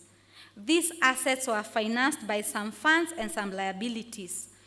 Our funds, the member savings as disclosed in note number 2, page number 35, the benevolent fund, and the reserve fund, giving us a total fund of 1,384,048,095 shillings. Our assets were also financed by the liabilities which are purely current. The first current liabilities are the creditors and accruals, as disclosed in note number 12, page number 37. The other current liabilities are the short-term savings as disclosed in page number 14, page number 38, note number 14, and finally the distributable surplus, giving us a total current liabilities of 374,271,583. The total funds and liabilities are also equal to our total assets, which stood at 1,758,319,678 shillings. That marks the end of that report. Page number 33 gives us the statement of changes in fund balances. Page number 34 gives us the cash flow statement for the year then ended. Then 35 to 38 are the notes to the financial statements. Now allow me to present the final report. That is the report of the Archdiocese of Nairobi Social Promotion Registered Trustees to the members of St. Francis of Assisi Catholic Church Ruiru Self-Help Group, 31st December 2021. The scope. The report is in page number 29 of the booklet. I'm sorry. Page number 29. The scope, we conducted the audit assignment in terms of the approved internal audit plan. The period covered by the audit is from 1st January 2021 to 31st December 2021. Audit procedures performed are designed to evaluate the adequacy, efficiency, effectiveness, and compliance of the group's governance principles, risk management, and control processes. We examined all records of the self-help groups, including the accompanying report as set out on pages number 31 to 38. It comprises of the statement of comprehensive income, financial position, the statement of fund balances, and the cash flow statement for the year then ended 31st December 2021, and a summary of significant accounting policies and other explanatory notes. The respective responsibilities of the Board of Management and the regulator. As described in page number 27, the Board of Management Committee is responsible for governance and preparation of all records. Our responsibility is to examine the records to check whether they conform to the Archdiocese of Nairobi Social Promotion Registered Trustee Self-Help Guidelines. Key audit matters. Key audit matters are those matters that, in our professional judgment, were of most significant in the audit of the financial statement for the year ending 31st December 2021. These matters were addressed in the context of the audit of the financial statements as a whole and informs our opinion thereon, and we do not provide a separate opinion on these matters. Number one, the historical loan variance. The historical loan variance that has been under investigation, that is the 46 million, was concluded and revealed challenges in the system mapping. The board is working on the implementation of the recommendation, and necessary adjustments will be effected in the current year. Number two, the short-term savings variance. There was a huge shift in the short-term saving variance from Kenya shillings 423,441 in the year 2020 to negative 7,535,098 shillings for the financial year ended 31st December 2021, which cannot be supported. The Board of Management is in the process of instituting an investigation. Number three, the provision for the non-performing loans. The non-performing loans stood at 434,273,572 as at 31st December 2021, and the board proposed a provision of 7 million to cushion the group against any losses in the events of total default. Finally, the results from our examination, apart from the key audit matters mentioned above, All records conform with the Archdiocese of Nairobi Social Promotion Registered Trustees Guideline as at 31st December 2021. The report has been prepared and presented for and on behalf of the Archdiocese of Nairobi Social Promotion Registered Trustees, the technical team, today the 29th of April, the year 2022. Thank you so much. Tumpigie makofi. Makofi ya nguvu. Asante sana Madam Mire. Ametupeleka polepole. Tumesikia vizuri. Lakini kama mtu bado wako na swali, tulisema you continue putting your questions. Kuandika maswali yenu. Wakati wa questions and answers section is coming towards the end. Na tutawapa hiyo nafasi. Those present here na wale wanafuatilia kwa mitandao waendelee kuregister their questions. I want to take this nafasi hii kumwarika. Sorry. Thank you. I want a proposer at a seconda. Kwa hivyo tupate proposer of the audited account. Somebody to propose the audited account.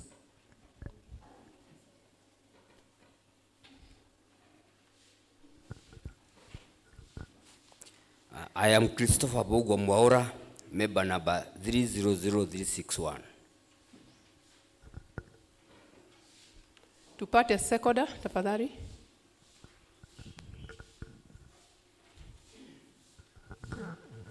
I'm Jenny Maina, member 337. Asanti sana. Naomba sasa tuendelee. Tumwarike treasurer wetu Bwana Boniface Bogwa. Tumpigie makofi. Asante, karibu.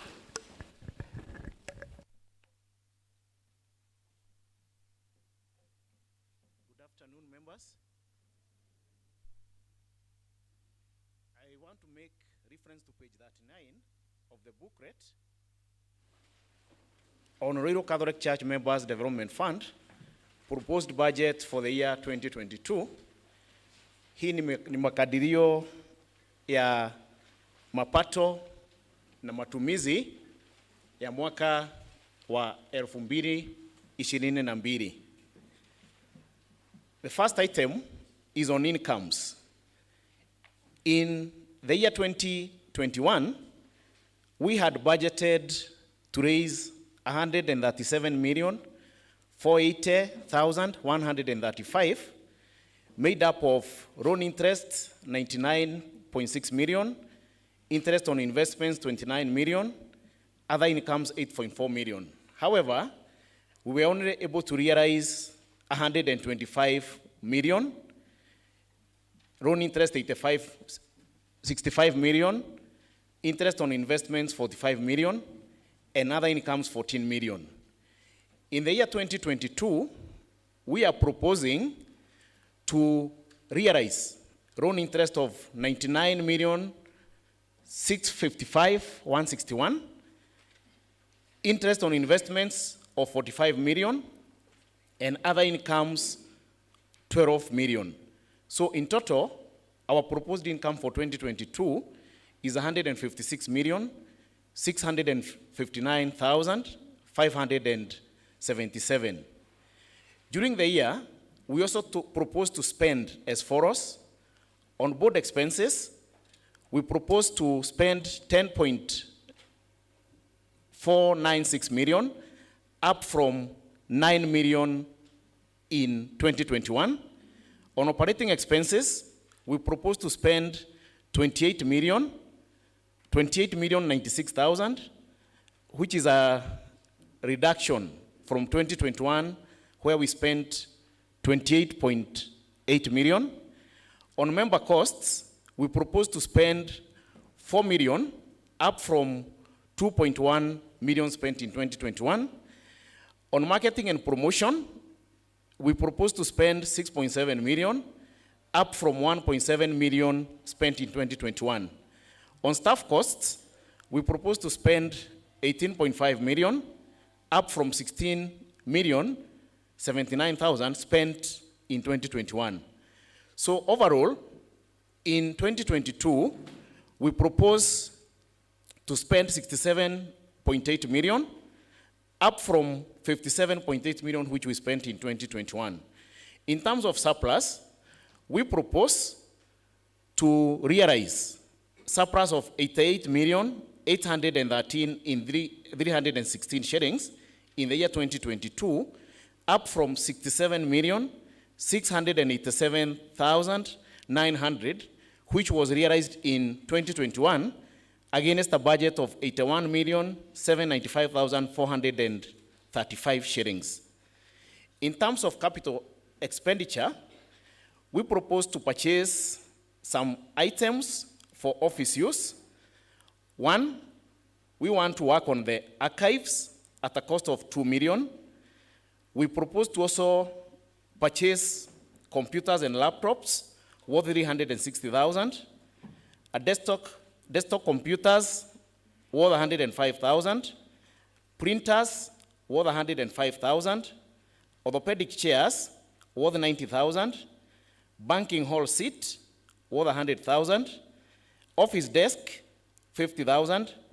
We also need to restructure and redesign the Terra working station so that they can be more customer friendly at a cost of 500,000. Then we have got note counters, 150,000, office cabinet, 80,000. Then we are also planning to develop standard operating procedures for the institution at a cost of 2 million, asset tagging at 300,000, and we also intend to put in money to the Fund Mall project, that is investment in real estate, which we propose to put in 100 million shillings. So the total capital expenditure budget for 2022 is 105,840,000.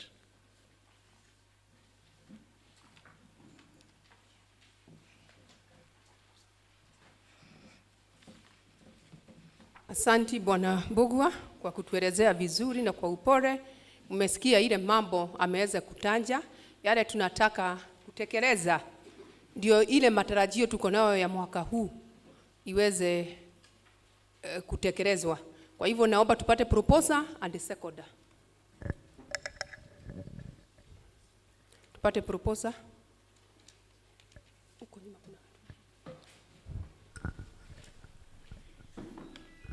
Margaret Karafa, member number 31, 6026, I propose. Asanti. Huko nyuma pia kuna watu wana second.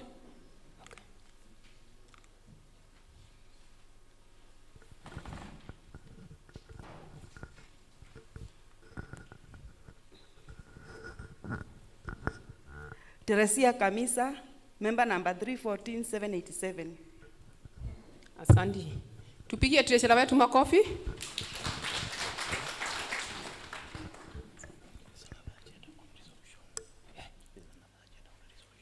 Okay, na sasa tuko na agenda ingine ambayo ni resolution on the matters that the treasurer has raised. You can proceed, Mr. Mbugua. Yeah, thank you so much, members.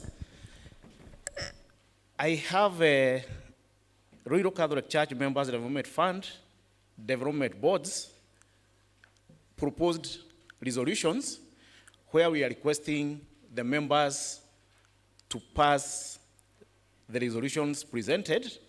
And by way of introduction, I will repeat what the chairman said, that Ruiru Fund commenced the development of the Fund Mall on plot number 173, Ruiru Town, in May 2020. The project cost is estimated at Kenya shillings 859 million.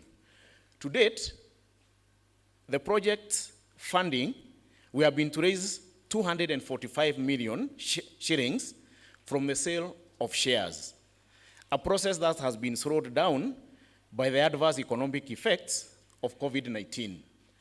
The Board of Management resolved to finance the project through a development board financed by Caritas Nairobi, secured by the fund investments held at Caritas.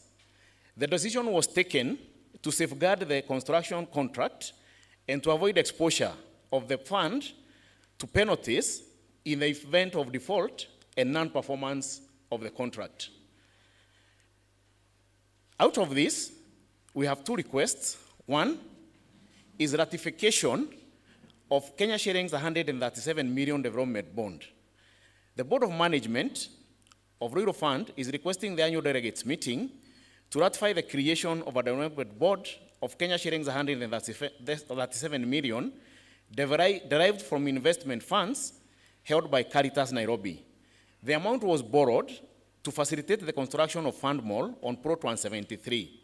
The principal amount and interest will be repaid from the proceeds of sale of shares that is ongoing.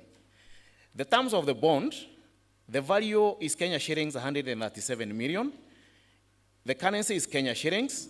It has a term of 60 months, that's 5 years. Interest rate is 10.7% per annum, with a moratorium period of 24 months before we start repayment. Before I go to the second request, Catherine, request for a proposal in the second. Yes. Mumesikia hiyo kitu? Mumesikia? Eh? Mumesikia? Nitaeleza kwa Kiswahili. Fafanua kwa wacha Bwana Bogu afafanue kidogo kwa Kiswahili ndio sisi tuweze kuwa pamoja. Tuko pamoja? Asante. Asante. Okay.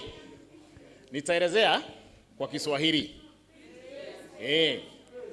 Vile tunasema kuna ile mradi ya ujenzi wa nyumba ya Fund Mall ambayo gharama yake yote kama vile chairman alielezea itakuwa ni shilingi milioni 859.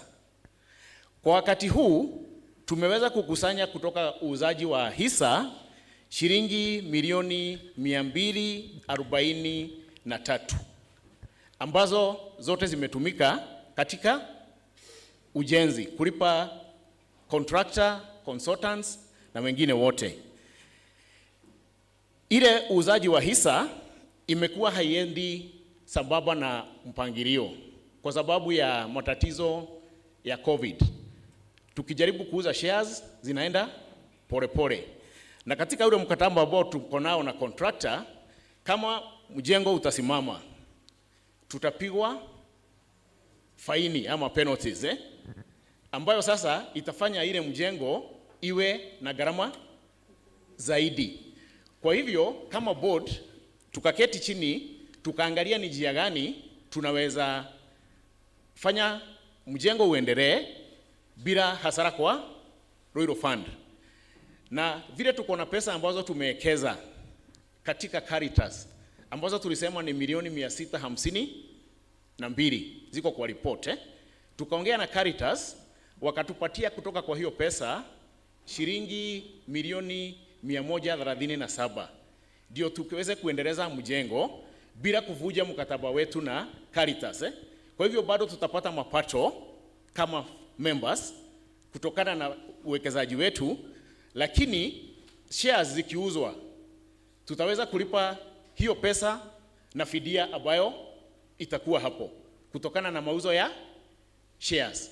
Na hii tunasema ni pesa ambayo tayari tushakopa milioni 137 na ndio sababu unaona mjengo imefika gorofa ya 14. Isipokuwa ni hiyo kazi ingesimama na tayari tungekuwa tumepigwa fine na contractor kwa sababu ya kuvuja mkataba wa ujenzi. Na zaidi ya hiyo mmesikia kuna moratorium ya 2 years.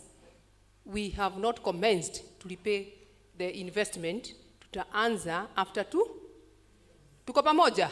Si after 2 years nyumba itakuwa watu wameingia. Si tutakuwa tunapata rent na mapato mengine. Tuko pamoja? Kwa hivyo naomba tupate proposal at the second. Asante Bwana Bugwa. Okay. Tupate proposal at the second.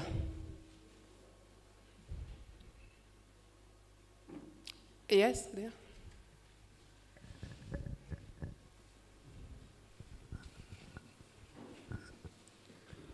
Jane Rose Njoki, member number 301590. I propose. Tupate second. Jane Kifuti, Member number 32, that's 746, I second. Asante. Tuwapige makofi.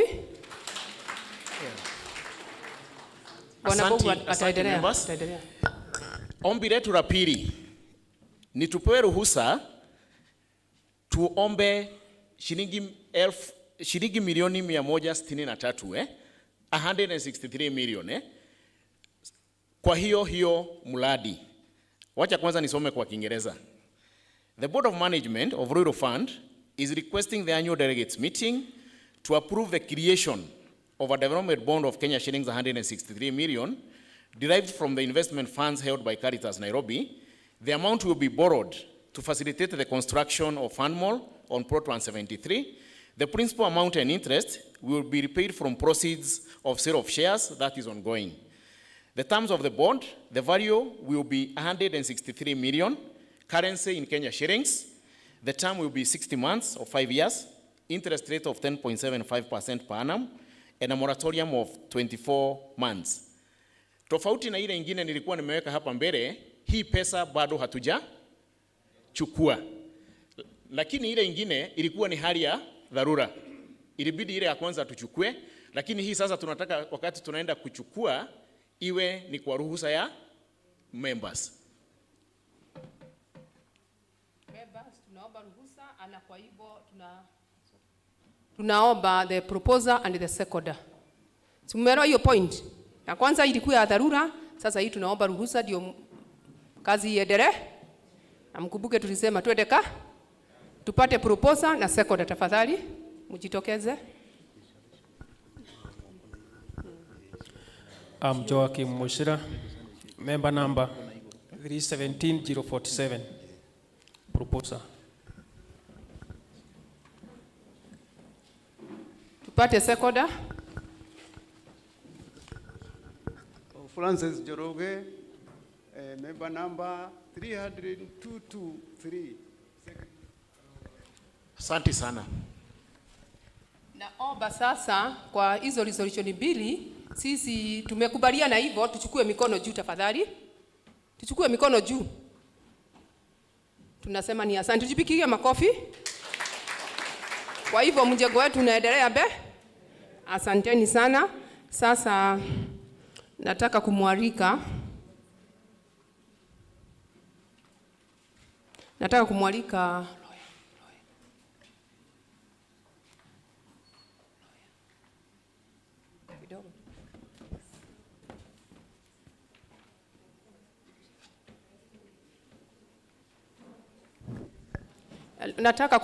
lawyer wetu Bwana Mira. Karibu. Tumpigie makofi.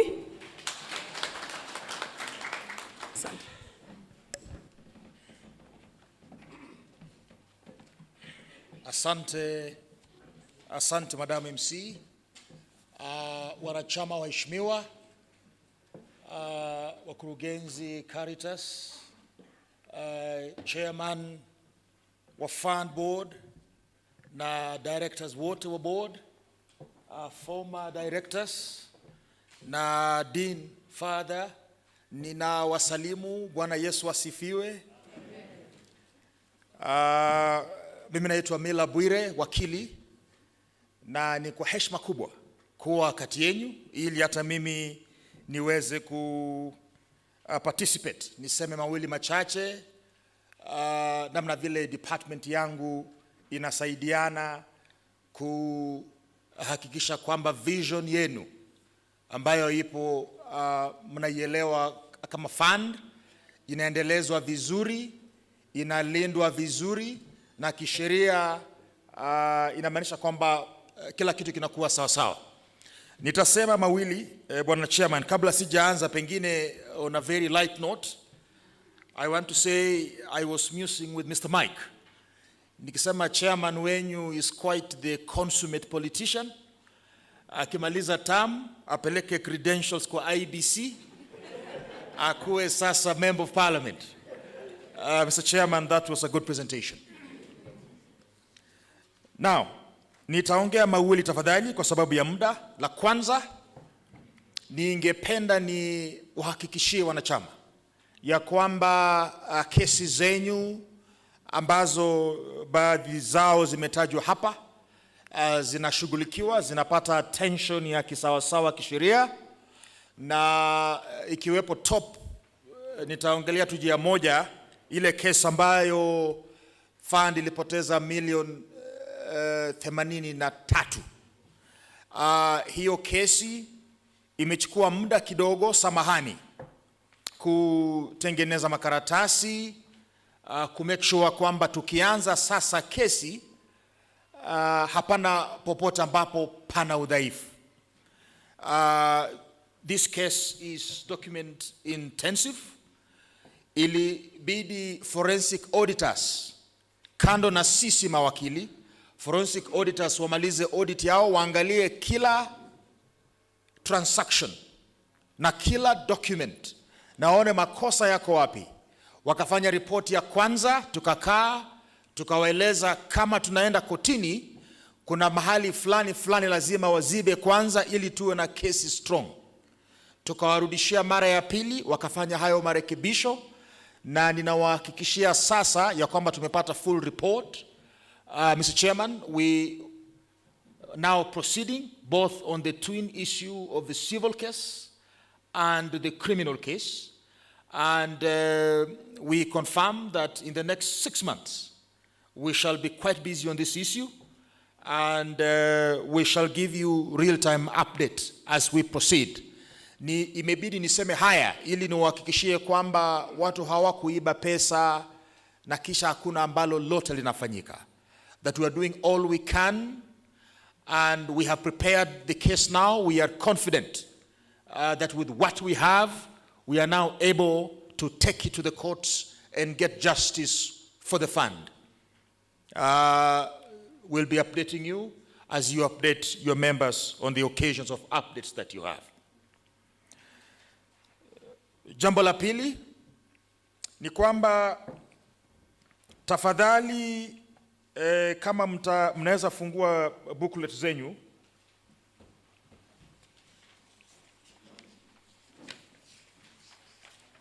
page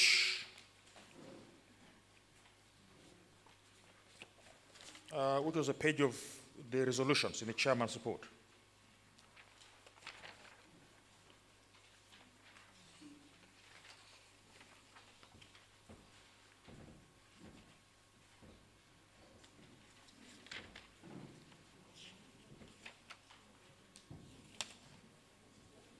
Page? Oh, yes. Yes, samahani. Kifika page, kuanzia page 12, page 13, mpaka page 14.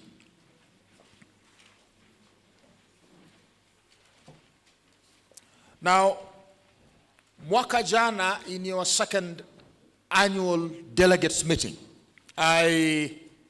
nilikaa mbele yenyu, nika justify mambo fulani, na nikawaomba resolution kama wenye chama ili mtupe ruhusa tufanye mambo fulani ya kutuwezesha make sure kwamba interest yenu kwa Fund Mall project imelindwa vizuri.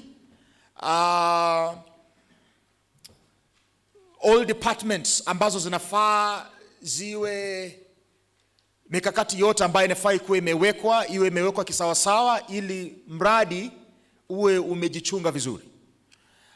Sorry, wakati mwingine mambo ambayo nasema ni ya Kiingereza na Kiswahili can be challenging, so probably you'll allow me to just start quickly in English.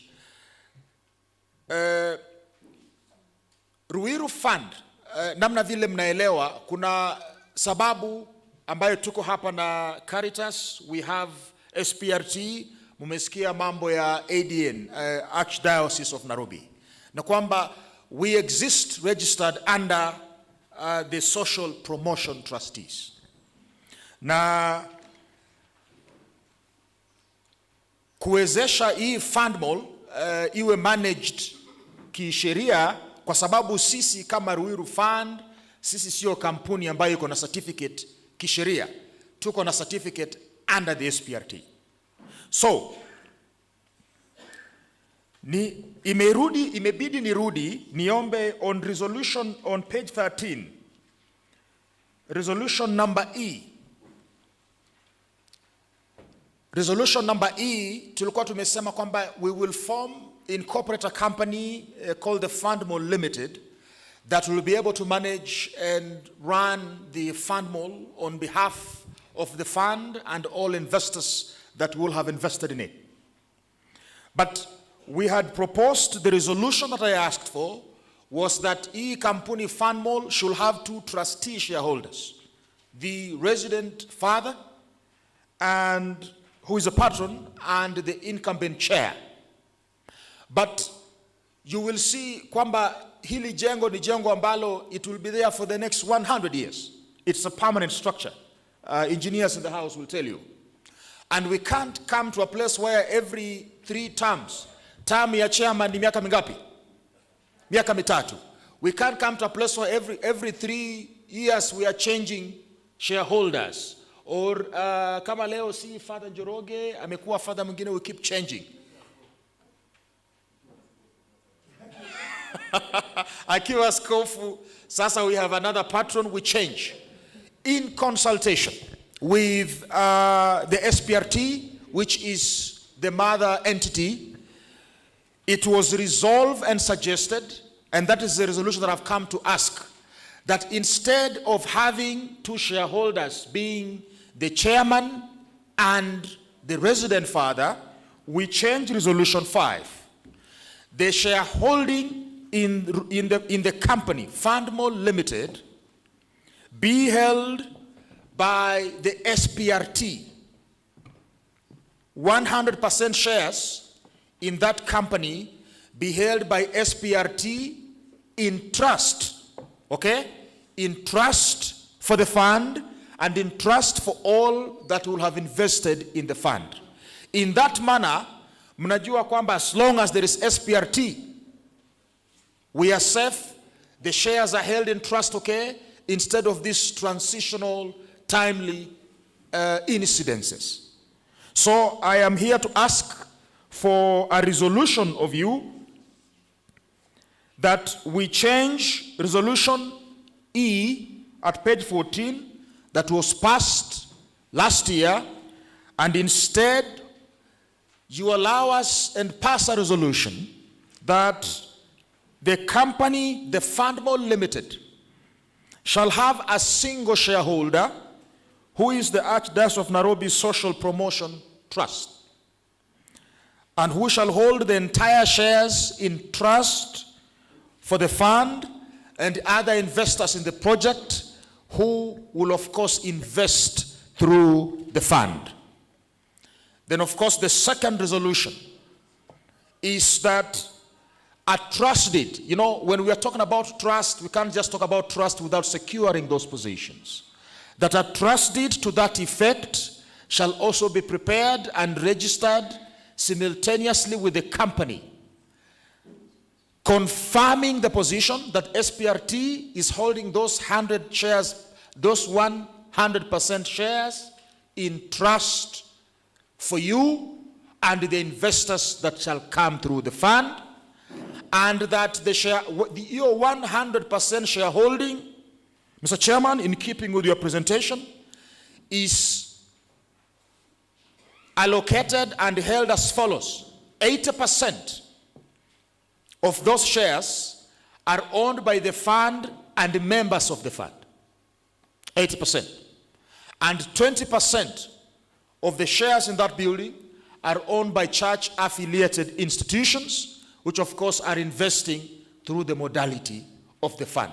Mr. Chairman, I beg that those 2 resolutions be passed and adopted.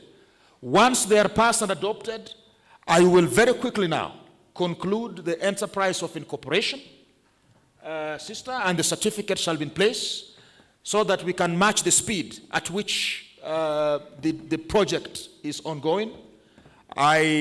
With those very few or many remarks, since I am only ex officio, I cannot put the motion to the floor. I will request the very able MC to probably translate and present the motions I see.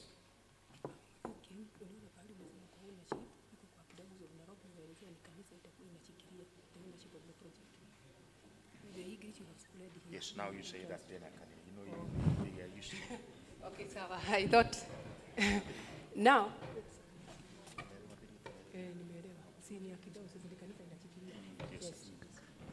hello, tumeelewa hiyo point. Lawyer wetu kulingana na kisheria, the framework that protect the people's investment, wameangalia vizuri in consultation with SPRT na the board ya Ruiru. Tuko pamoja mpaka hapo? Tuko pamoja? Na sasa mimi nikiwa board member, tamu yangu inaisha after 3. Mnajua hivyo? That kind of investment require continuity. Ni ukweli wakili? Na kwa hivyo ile mambo yote tunafanya Ruiru tukiwa ndani ya kanisa. Si ni mazao ya kanisa. Fund ilianza wapi? Hawa mama walipatikana wapi wale walianza fund? Tuko pamoja? Walitoka kwa kanisa? The leadership of the archdiocese, the ADN is Archdiocese of Narok. Ndio atakuwa single registered owner of the institute. Hapo tuko pamoja? Kwa vile pia father, umesikia father ako na matarajio anaweza kuja akawa askofu. Tuko pamoja? Labda saa hiyo hayuko hapa. Mnajua father pia wako na terms wakienda kuserve parish. Under the church guidelines, mnajua tuko na ukiwa kiongozi kuna ile muda watu wanatumikia na wanaondoka tuko pamoja? Sasa such kind of investment require some concentration. Tuko pamoja? Na kwa hivyo ADN is going to be registered owner but through the SPRT. Ni ukweli wakili? Ya pili, kuna kitu inaitwa trust deed. Nataka afafanue kidogo kwa Kiswahili. Kiswahili ndio nikuje kuingilia hiyo Kiswahili yangu. Okay. Asante sana Madam MC.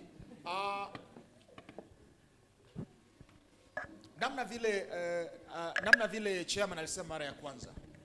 Kwa mfano, fund mko na shamba plot 173, hiyo plot ambayo hilo jengo linajengwa. Sawa? Title hiyo shamba ni yenyu, lakini kwa sababu title deed moja haiwezi ingia majina yenyu yote, watu members 22,000, hakuna title deed inaweza kuwa na majina yote, na ilhali kuna wengine bado wanaendelea. Chairman amesema anataka members wengine pengine tufike 40,000. What would happen? Kwa hivyo kile kitu ambacho kilifanyika ni kwamba fund ilisikizana na ADN, the Archdiocese of Nairobi, kwamba kama kanisa mtushikie title yetu. Title imeandikwa jina ya kanisa na kanisa imeshika hiyo title kwa niaba yenyu kama members. Kwa kisheria kuonesha kwamba hii ni shamba, ili ni shamba lenyu. Miaka 50 ijayo ambayo inakuja wajukuu wenyu wakuja wachukue shares zenu ambao hawakuwapo tukianza, watauliza kuna evidence gani ya kuonesha kwamba hii shamba si ya kanisa, kanisa imeshika kwa niaba yetu. Kwa hivyo kwa mujibu wa kuweka evidence kama hizo, tunatengeneza karatasi inaitwa trust deed.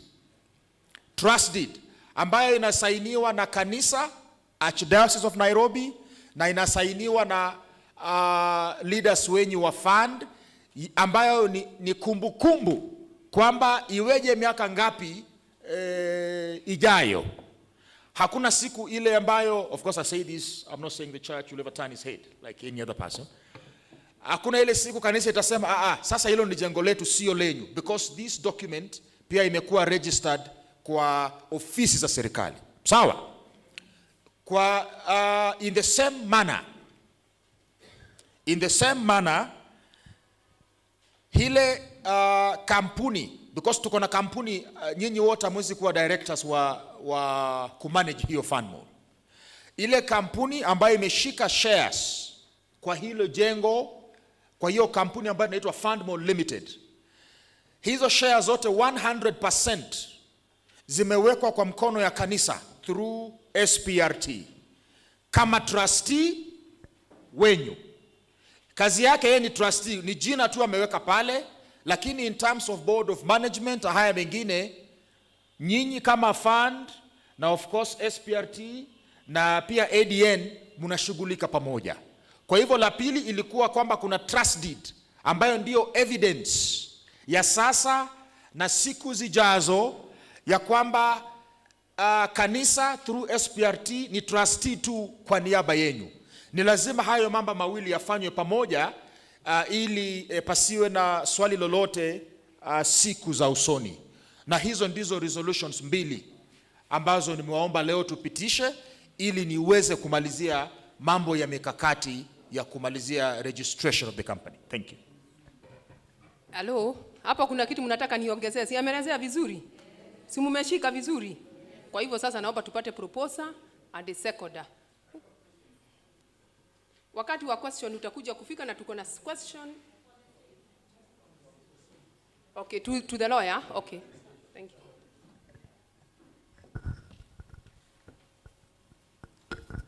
Thank you so much, MC, the Board of Management, and the Chair, and of course the lawyer. There's something I want us to understand here. We are about to change the resolutions of the board. Because ile wakili ametuelezea ni vile ameiona na ameiona kwa usuli wetu na kwa kikundi hiki. But I want to be persuaded to say this, that it is important that whatever that is saying iende kwa board. The solution zote tunapitisha zinatoka kwa board. So that the board ni wachache, they will be able to understand it fully watatuelezea. Because tukianza kupitisha hapa, probably we may make mistakes. We are getting it, and I propose that let the chair take it, because the advisor wa board, wakili ni advisor wa board na wetu, angepresent hiyo kwa board, iweke, board iulete kama resolution. Na ikileta watakuwa wameitazama kwa undani, ndio tuielewe. Naomba hivyo. So we don't pass it, but we request that the board chair ichukue, then atatuletea baadaye. Thank you. Okay, asanti, but for your information, chairman atajibu hiyo swali, lakini any motion that is brought to the members during annual delegate meeting or even when you used to have the AGM, body ndio inakuaga consulted first, ina consult within itself, gets the personnel like the legal counsel that we have had here. Kwa hivyo hakuna kitu inakuja hapa, lakini kwa kujibu hiyo swali naomba our chairman James Manuthu to answer the question. Thank you. Karibu. Thank you very much. Tumusifu Yesu Kristo. Tumusifu tena. Si mtu anakuwa na daktari wake. Hii mambo mkiona ikikuja hapa siku ya leo ni vile tu siwezi sema. Si mnasikia ninasema wakili atawaelezea zaidi. Hii vitu saa ile tuliona hatuwezani naye kabisa. Tumeenda kwa wakili, tumekaa na yeye sio mkutano moja mira. The whole of this year tumekuwa na mikutano baada ya ile AGM. Na hata Diocese of Nairobi na wapi. Na hii inakuja ni ile njia tumeona tunaweza tibika, si ndio? Kwa hivyo nakubaliana na wewe, hatukuelezea, lakini hii ni kitu haikutoka kwa wakili, imetoka kwa board. Lakini yeye sababu ndiye advisor wa board, akaenda akaichunguza, sasa akaiweka kulingana na vile kisheria inatakikana. Si mnasikia sasa mimi nikikuja hapa mmesikia nimeambiwa naweza qualify kuwa mwanasiasa. Sasa mtasema chairman ni siasa tu anacheza. Lakini huyu ni wakili ambaye miaka ambayo itakuja tukikuwa na lolote tuko na legal opinion ambayo tumepewa ya ku safeguard. Kwa hivyo hii kitu haijatoka kwa wakili, imetoka kwetu. Ni vile resolution kama hiyo ambayo inafuatana na kisheria, sisi tukiwa board ndio tumemuomba aweke hiyo resolution kwa niaba ya board. Tumeelewana hapo sasa? Nimejibu vizuri? Kwa hivyo wakili sio yeye analete, ni sisi tumelete, lakini kupitia kwa ushauri wake, sababu yeye ndiye wakili, kutengeneza hizo vitu zote na lugha ile ya kiwakili. Si unasikia kuna vitu zingine hata unasikiaga zikifanywa zikisemekana kwa koti, akianza kusema saa hii mtapotea wote. Ndio unaona nimemuuliza aongee na Kiswahili, sababu akianza kuongea kizungu inatoka hapa inafika karibu Mombasa, si ndio? Lakini saa hii tayari mumeelewa, si ndio? Kwa hivyo kwa niaba yetu sisi board, hiyo ni resolution ambayo imetoka kwa board, lakini wakili ndiye tunametaka aisukume, na nidhani mtaikubaliana, si ndio? Sasa uliza. Tuko pamoja? Sasa tuendelee. Kwa hivyo naona tuko pamoja. Asante chairman kwa kutuelezea vizuri, na naomba Bwana Bwire Aroya uendelee. So ninamalizia, nilisema resolutions mbili. Resolution ya kwanza ambayo naomba nikiwa chini ya mwenyekiti ni resolution kwamba probably ndasoma kwa kizungu kwa sababu now it is the adoption time, that the company Fundmall Limited shall have a single shareholder, the Archdiocese of Nairobi, Nairobi Social Promotion Trust, which shall hold the entire shares in trust for the fund and other investors in the project who shall invest through the fund. I would need a seconder and a proposal for that resolution. Then I can read the second resolution. Tupate proposer. Boniface Joe Joroge, membership number 314533. I propose. Asante. Tupate seconder tafadhali.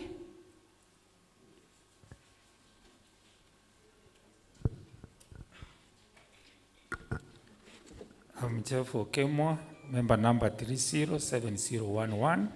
Now that I've understood what it is, I second. Thank you. Tumpigie makofi. Asante. Thank you. The last resolution. And this last resolution is to support the first resolution. That a trust deed shall be prepared and registered simultaneously with the incorporation of the company, witnessing the fact of trustee shareholding, and further witnessing that the 100% shares in the company shall be reserved and allocated in the ratio of 80% to the fund and fund members and 20% to church-affiliated institutions. Tupate proposer and a seconder. David.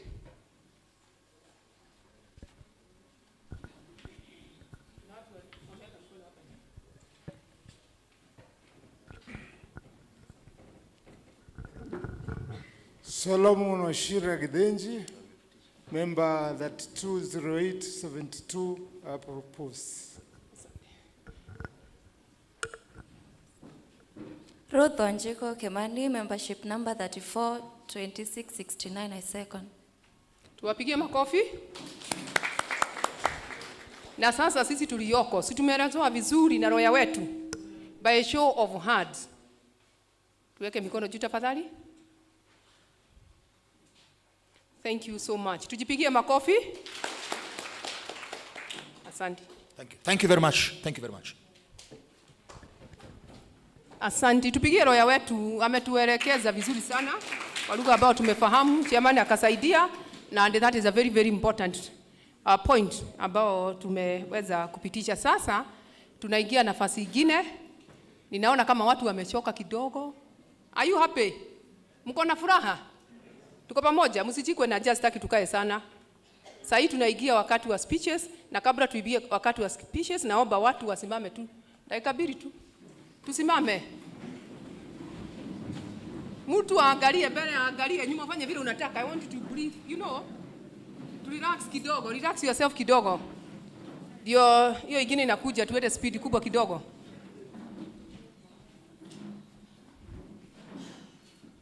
Asanteni. Asanteni, tunaweza kaa chini.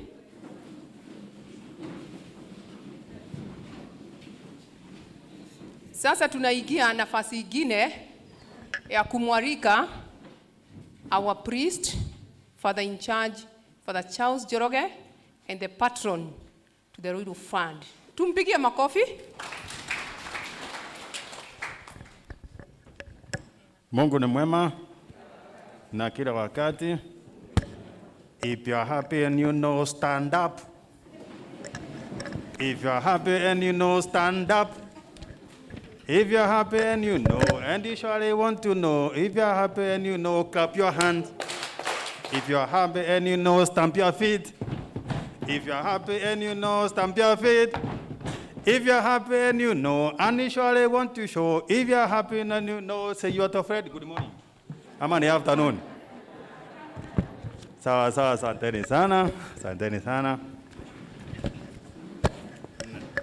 kabla sijasema lolote, before I make my speech, and I said in the morning, I welcome you to this premise of St. Francis of Assisi Catholic Church, where we are the tenants of the fund mall.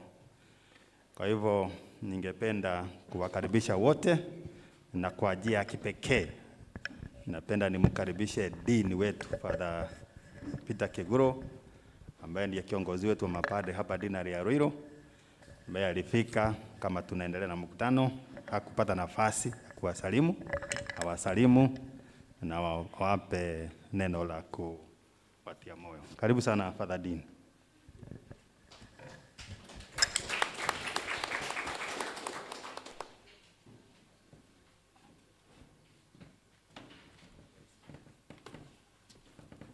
Mungu ni mwema na kila wakati. Ningependa kuchukua fursa hii kwa heshima na taadhima kuu nishukuru kwa sababu ya kupewa nafasi hii. Mara kwa mara, kila wakati kuwa na fungamano kama hili, huwa anipea nafasi ya kujogea karibu kama Father Dean. Na huwa nafurahia, I normally feel humbled because sio lazima. Na tena nikiwa mwanachama. Mimi nilikuwa mwanachama wa Ruiru miaka mingi sana, hata kabla nitumwe upande huu. Kwa sababu nadhani nilianza kuwa mwanachama wa Ruiru Fund mwaka wa 2008. Tumsifu Yesu Kristo. Si unasikia ni miaka mingi? Kwa hivyo ukiona na nakuaga mtu ambaye anaweka share sana, uimagine iko na share mingi. Tumsifu Yesu Kristo. Mimi binafsi kwa hivyo nikijogea hapa, nikisimama hapa, nasikiliza mambo ile inaendelea, not only as a Father Dean, lakini nasikiliza kama nyinyi watu ambao wako na interest na pale wameegeza. Na tena kanisa zetu upande ule wote tuko sisi ni wana member. Kwa hivyo hata ukiwa wana delegate hawajaitwa pale, moderators wa kanisa zetu, nikiwa hapa nimewakilisha. Kwa hivyo hata wao ni member, tuko na share, na hata ile ya mall tuko nazo, na ningewahimiza sana tuendelee kununua hiza za kujenga mall ili tupate kujijenga. Baada kuwa nimetoa shukrani, niko na maneno mawili. Jambo la kwanza ni tumshukuru Mungu kwa njia ya kipekee mno kwa sababu ametulinda. We are where we are and what we have, both tangible and intangible, and we are the way we are. Ukiangalia mwenzako vile yako, sio kwa mastahili yetu, lakini ni upendo wake Mwenyezi Mungu.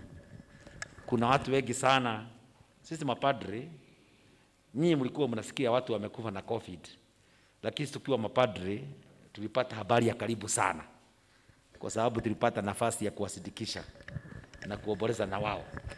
Lakini wewe na mimi si tuko tu, ama sivyo?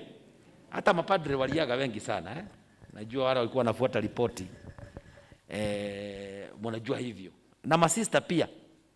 Kwa sababu nadhani idadi ya mapadri na masista ndio waliaga wengi, kwa sababu hata wao ni wengi. Kwa hivyo kwa njia ya kipekee ukiwa hapa sister, basi ushukuru Mungu kwa sababu Mungu alitulinda na akatuwezesha kufika pale tumefika. Jambo hilo lingine tuweze kushikilia fund. Na wale wote ambao wamesimama hapa wamesema ukiwa na jambo, hawa watu wamekaa hapa including sister wanajua. Mimi nikiwa na jambo nisikie jambo na huko Forojon hapo, hilo jambo siwezi lala nayo. Mungu ni mwema. Tumsifu Yesu Kristo. Ni lazima napiga simu. Hata juzi niliambia bwana chairman Manudhu anipatie namba ya treasurer, kwa sababu kuna jambo nilikuwa nayo. Mungu ni mwema. Kwa sababu nilikuwa yako sitalisema hapa, na kwa sababu nilipewa simu nitakupigia nikwambie. Tumsifu Yesu Kristo. Hiyo ndio ukisikia jambo uliza yule mtu anahusika. Nikisikia jambo la Mungu mara that nampigia simu namueleza.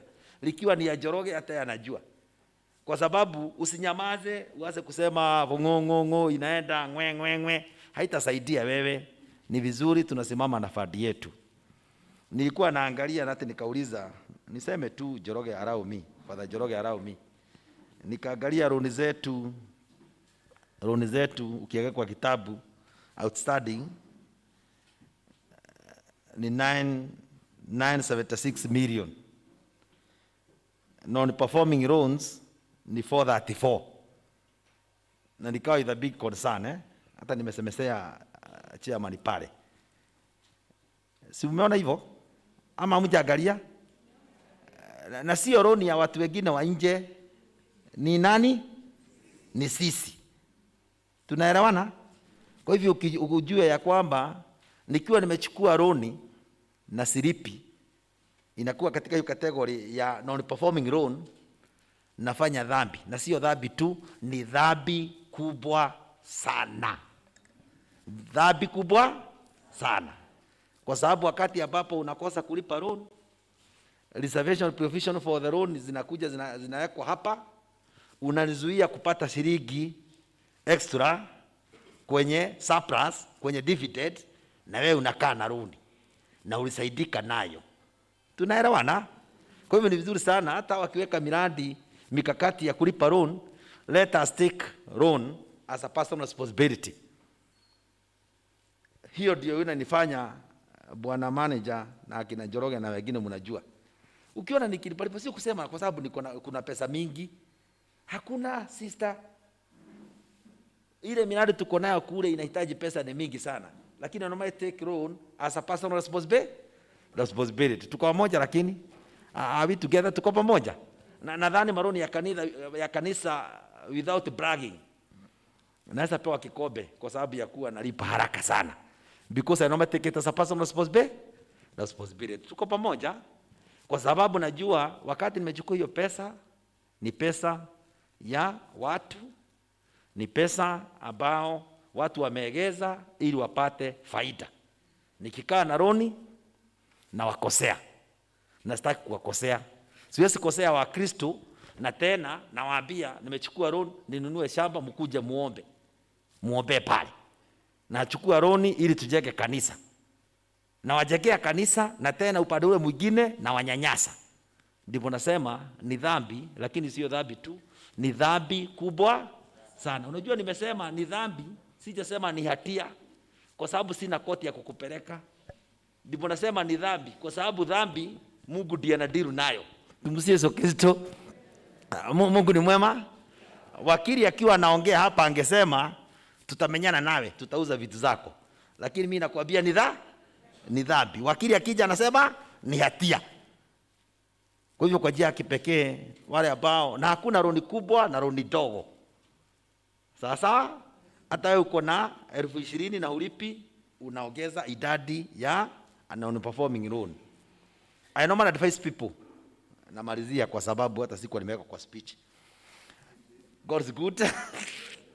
I normally advise people, ukitaka kujipima kama wewe ni defaulter wa loan, criteria iko hapa. Ukiona wakati wote ambapo unaenda kulipa loan, sasa na ulipi, unalipa tu interest pekee, wewe unaingia karaini ya defaulter. Tuko pamoja? Ujikute mwezi umelipa interest ni shilingi 2, umeweza tu kulipa shilingi 2, hujalipa kitu chochote kingine cha kuteremsha loan.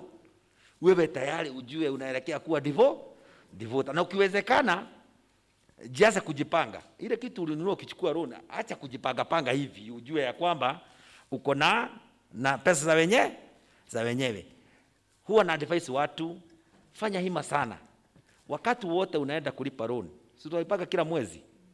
Try always, jaribu sana, at least unateremsha principal yako twice or thrice the interest. What do I say?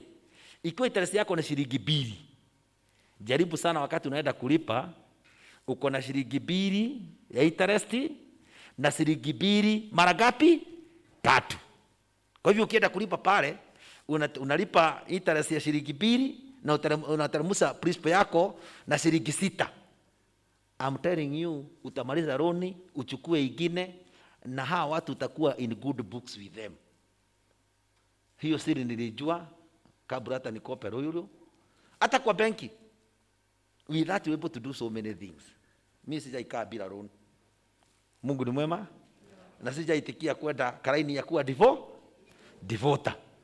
Kwa hivyo kwa njia ya kipekee narudia mara ya 3. Let us take loan repayment as a personal responsibility. Tuko pamoja, usianze kusema hakuna pale tutapelekwa, hakuna pale tutafanya nini, hakuna mambo ya kupelekwa. Sawa sawa, lakini uchukue ni jukumu lako. Kuna mtu alikuwa anatuambia parting words, akatuambia ukichukua loan enda shule. Ukichukua loan enda nini? Ilikuwa contact ya shule, kulikuwa graduation kifulani Ukichukua loan uchukue enda shule. Lakini uchukua loan ununue gari, uwe devoter. Tukija kulikava, tutakuta gari tutachukua tuiuze. Ukinunua shamba, tutapata shamba tuliuze. Lakini ukienda shule, utasema nilichukua loan nikasoma. The only thing they can do is to employ you. Tumsifu Yesu Kristo.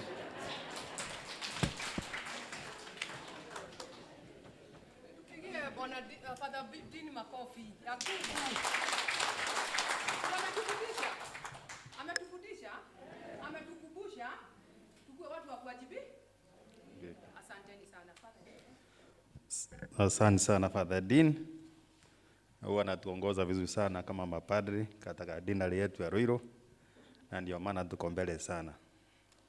Commitment yetu hata kwenye budget Ruiru tunaenda mbele kwa sababu ya ufahamu wake wa kuweka hesabu mbele. Na hata kwenye archdiocese we are not defaulters. Tunaendelea vizuri. Asante sana Father Peter Kiguru. And dear members, I take this opportunity kuwashukuru kwa kufika makao haya. Kwa niaba ya viongozi wetu wa St. Francis wa Assisi hapa Ruiru, kiongozwa na moderator Dr. Moshina. Nafurahi sana kwa sababu Archdiocese ya Nairobi iko na parokia nyingi sana. Parokia ziko nyingi sana. Lakini SPRT walionelea ni vizuri St. Francis of Assisi Self Help Group iwe hapa makao haya yetu ya kanisani.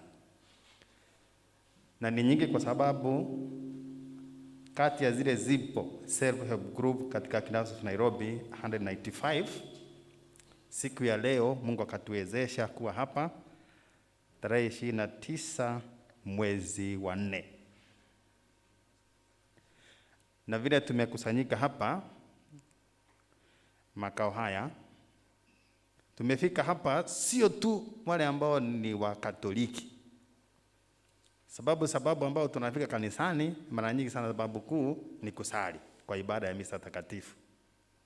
Lakini hapa hakuna ibada inaendelea. Kwa hivyo ni matumaini yangu, na najua kiangalia membership yetu, sisi tumetoka makanisa mbalimbali. Hata wengine pengine hata hawana dini. Lakini leo tumefika hapa St. Francis of Assisi Catholic Church Ruiru tukiwa members wa Self Help yetu Ruiru Fund. So we are here not only as Catholics. Na vile vile tukaona kusanyika hapa, tuko vile vile na marafiki zetu ambao wanatusaidia katika hii kazi. Kwa sababu hakuna mwanadamu anajiweza kila kitu. Ndio maana hapa tuko na technical team ya Caritas. Tuko na wakili wetu vile vile amefika hapa. Na wengine marafiki zetu ambao wamefika hapa.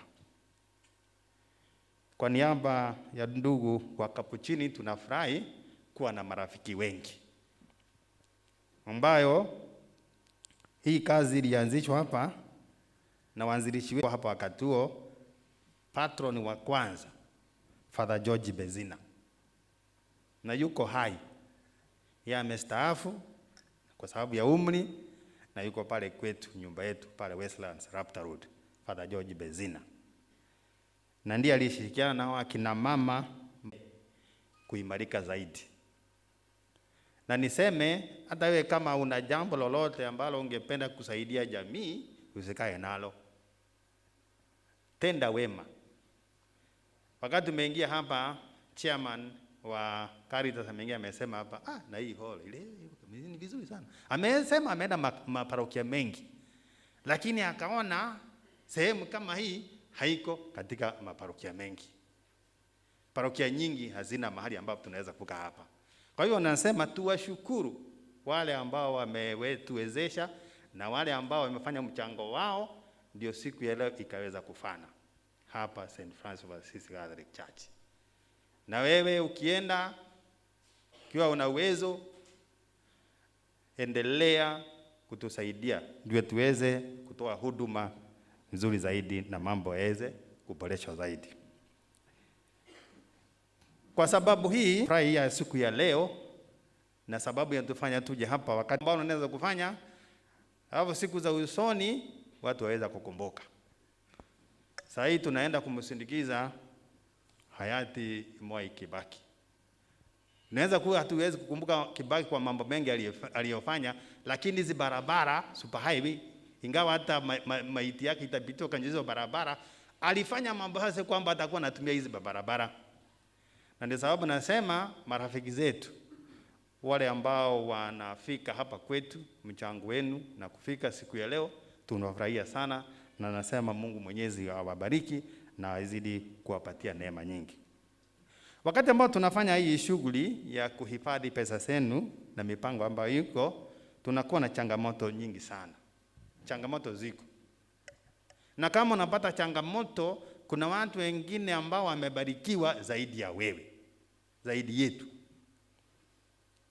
Na ndio hata vile Father amesema kama ni jambo lolote na ambalo haliwezi kueleweka, ni vizuri kuuliza swali ndio uelewe. Understanding is very important. Hakuna mtu ambaye anaeleza kila kitu anaelewa. Even in philosophy we were told there's nobody who knows everything. Kwa hivyo ni vizuri kujua kwamba when do I need to know something. Na hii maneno ambayo umesikia imefanya hata chairman akasirika wakati ambapo alikuwa anaandika hii report yake. Hata mimi nimesikia maneno mengi sana. Hata Father Dini atawaambia tukifika hapa kusikiza, kwa sababu si mtu akija na jambo lolote tunamsikiliza, lakini unajiuliza hii maneno haya niambia ni ya ukweli ama ni ya uongo. Ingekuwa ni vibaya sana kama ningesikia kitu hapa na ni ndugu yangu ni jirani hapa kwenye parokia ya St. Christopher Kimbo. Mimi niende makao makuu kupeleka hiyo maneno. Na unajua ikifika kule kitu ambayo utaulizwa wewe unatoka wapi? Natoka Ruiru. Ruiru unamjua fulani? Ile anayasi kwa sababu anataka kuhakikisha na yeye hawezi kuchukua maneno ambayo umemwambia. Kile anataka kuhakikisha ni just a matter of picking the phone na kuuliza hii maneno nasikia iko namna gani? Kwa hivyo ningewaomba kwa sababu tuko hapa na kila wakati tunatoa namba za simu, kila wakati tunajitambulisha kwenu ukiwa na jambo lolote. Haswa linalohusika na fund yetu. We know the people we can ask those questions. If you really want to understand what is going on. Hata mimi sielewi kila kitu. Ndio kwenye mkutano kama hii tumekuja watu kutoka taasisi mbalimbali. Unajua ukiwa na shida yote, kama unajua una shida, gari lako liko na matatizo, umesikia sauti, wewe huwezi kupeleka kwa daktari ambaye ni wa veterinary. Wewe unapeleka gari yako kwa nani? Kwa mechanic. Ndio ujue matatizo yako ngapi. Changamoto ziko nyingi sana ambazo tumekumbana nazo na mambo mengine tumeweza kuwasuluhisha. Sisi tukiwa wa Kristo ambao tunamwamini Mungu, hata Biblia inatuambia kabla mjapelekana mbali ongeeni. Na kama mnashindwa ongea na watu wawili watatu. Kabla mjapeleka nje. Kwa sababu sasa ikienda wakati mwingine sio vizuri to go the way we have gone. Those legal cases. Ndio vingine tunaweza kuienda kwa sababu ni kisheria, ni pesa ilikuwa wanachama na hiyo pesa lazima irudi kwa sababu haikupotea ilichukuliwa, lakini I wish kama mambo mengine tungeweza kuzungumza ili tuweze kutatua matatizo haya. Mambo haya ambayo tunajadili hapa, hizo report tumesema zile pesa zimepotea. Kuna wengine hawakujua, na vile mmesikia ameambia mtu amemwambia nimeachishwa kazi. Na mtu anasema ameachishwa kwa sababu gani? Na mama imekuja hapa kuongea, kuuliza kuhusu mtoto wake, msichana wake. Mbona imekuwa hivi? Sasa mimi baada ya kumweleza akastuka, akasema hakujua. Sasa wamekuja na binti yake wanaanza kulia ofisini. Sasa mimi nitafanya namna gani? Na unajua kitu ikifika kotini, imefika wapi kotini? Kotini. Kwa hivyo ni vizuri tukiwa wanachama, na ndio maana tunafanya mkutano kama huu. Kama kuna jambo lolote ambalo lielewi linazungumziwa hapa, ndio tuweze kulielewa zaidi. Manake mama ikitoka nje, ikienda mahali pengine, ikienda kwa third party, huyo mtu atalielewa tofauti. Tumesema kuhusu mambo ya loan repayment, na hiyo mambo sitarudia. Ni kweli tuzidi kujitahidi kulipa loan yetu, na kama kuna matatizo tufike ofisini na tutaelezwa. Wengine tumeandikiwa mabarua, na nimewasihi hata kanisa zile ambazo ziko chini ya St. Francis of Assisi, nimesema vile vile kama mtu amekuandikia barua, jibu na maandiko. Commit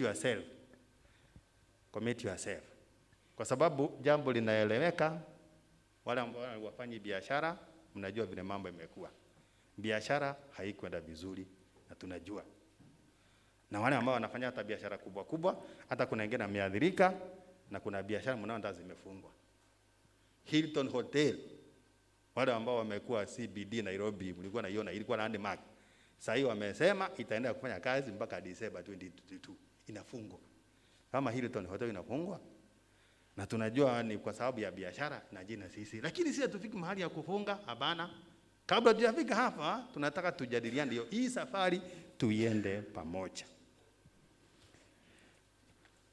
Kitu kingine ningewaomba, kwa sababu ile nimesema sisi sio wataalamu wa kila kitu, wakati ambapo tunatangaza nafasi, na waomba Wakristo ambao mko hapa, members ambao tuko hapa, na wewe unajua uko na ufahamu wowote.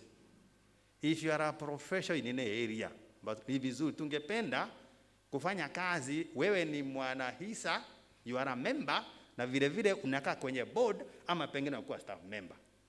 Pale unakuja wakati umekuja kwa sababu you are a member na umeegeza pesa yako, utakuja kuitetea zaidi. You are not only coming as an employee, you are coming to protect your property. If you come as a board member, wewe huji hapa kwa sababu tunapata sitting allowance. Hapana. Wewe unakuja hapa kwa sababu unataka kujua pesa yako inatumika vizuri. So I'm appealing to you, all the professionals ambao mko hapa. Na wengine wako na uzoefu, utaalamu, kama wewe uko na HR, kama ni mambo ya finance, kama ni mambo ya debt collection. Ndio tunaomba tu ukitangaza. Na huwa tunasambaza kwenye maparokia. Na pia hata kama ni jina electronic, kipata ujumbe unatuma kwa maparoko wale wengine, tunasoma makanisani, ukisikia, please, we want to work with you. Kuja, jongea, kuja tufanye hii kazi pamoja, ndio tuboreze hii fund yetu zaidi na iende mahali pengine. We want to live better than the way we found it here. Tunawaomba, nafasi zikitangazwa, kuja tufanye kazi. Uwe karibu, ufuatilie shilingi yako inaenda wapi. Ukae uangalie hiyo project inaendelea. Na let us take advantage. Sio hii tu ya kuwa member ama kuwa staff member, hata huo mradi ambao tunafanya kama ni mfanyabiashara, benefit from this project that we are doing here, fund more. Wao watu umesikia wameanza kuonyesha interest ya kufanya kazi na sisi, sio watu huku Ruiru. Kama hiyo hoteli imechukuliwa, ni watu walitoka Southern Sudan. Walikuwa nakuja mipango ingine hapa Tatu City. Sio walikuwa naangalia nini? They are investors, wanakuja kuinvest hapa Tatu City. Wameangalia hapa wakashindwa, tutaenda kula wapi? Wakaangalia Digithi wakaona hiyo standard yao. Wakafika hiyo hoteli nyingine wakaona walienda kula wapi? Lakini wakasema ndio turudi Ruiru, na kuna mjengo uko hapa, ile hoteli tuko nayo South Africa. Na hiyo tuko nayo Juda, sio Judas. Capital ya Juba, ya Khartoum, capital ya Sudan. Juba, wakasema hiyo hoteli mnataka ileta wapi? Ndio wakileta wafanyakazi wao, wanapata nafasi ya kunini? Ya kula. Nasikia mtu kutoka wapi? Southern Sudan. Hiyo umesikia floor moja imechukuliwa nimesikia ni mtu mmoja anataka kuweka gym. Na amekuja akasema yeye ako na equipment. Ni mtu ambaye ako United States of America.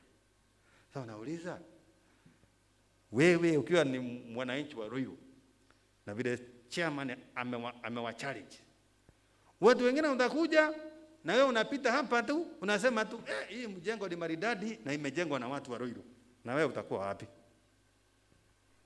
Kwa hivyo ni vizuri mambo ambayo tuko nayo hapa ya kutufaidi, kwanza itusaidie sisi wenyewe, because charity always begin at home. Charity begins at home. Huu mradi tungetaka uendelee na umalizike, ni maombi yetu, sababu nimesikia ni wa historia ndefu sana, na vile mimi niliukuta unaendelea na mahali tumeufikisha, na I'm looking forward and I'm very grateful. Ni washukuru kwa hizo resolution ambazo mmefanya, kwa sababu hii ndio ilikuwa imezuia tusiendelee. Tukimaliza registration ya wafadhili board, ndio tutakuwa sisi ndio tutakuwa ambao we are the legal tenders, na tukiwa legal owners, that's the only way that they can be able to do business. Kwa hivyo niwashukuru wale ambao wamejiandikisha na wale ambao wanashiriki mradi huu na wale ambao umekuwa na imani na sisi.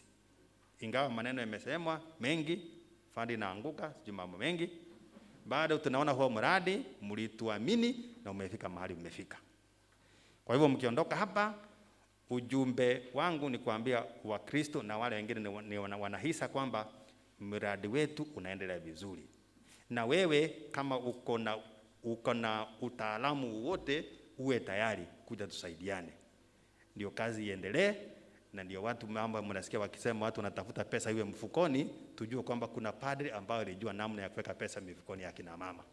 Pesa mifukoni ilianza kuingia na sasa itaendelea kuingilia zaidi. Itaendelea kuingia zaidi kama tutaendelea kununua hizo hisa na tutaendelea kulipa loan yetu. Na Mwenyezi Mungu ataendelea kutubariki, na sisi tunaendelea kuwaombea na Mungu atuweke salama. Asanteni sana na Mungu awabariki. Asante Father, asante Father. Tunaendelea kushukuru Father wetu, hata Father Peter Keguro. Kulingana hiyo mambo Father amesema, we started a journey na mkatusikiza. Kwa hivyo nachukua nafasi hii ya kipekee Father, on behalf of the members of the board na hata hawa Wakristo, tulipoenda kutangaza mjengo itaanza, you gave us through the churches, we got to the platform, we explained to the people, and here we are. Kwa hivyo tusafiri pamoja. Kwa hivyo Father, we highly appreciate you, highly appreciate our dean, na tunaendelea kusema ni asante. Sasa nachukua nafasi hii kualika sister director kutoka Caritas, our regulator. Tupigie sister wetu makofi. Karibu sister.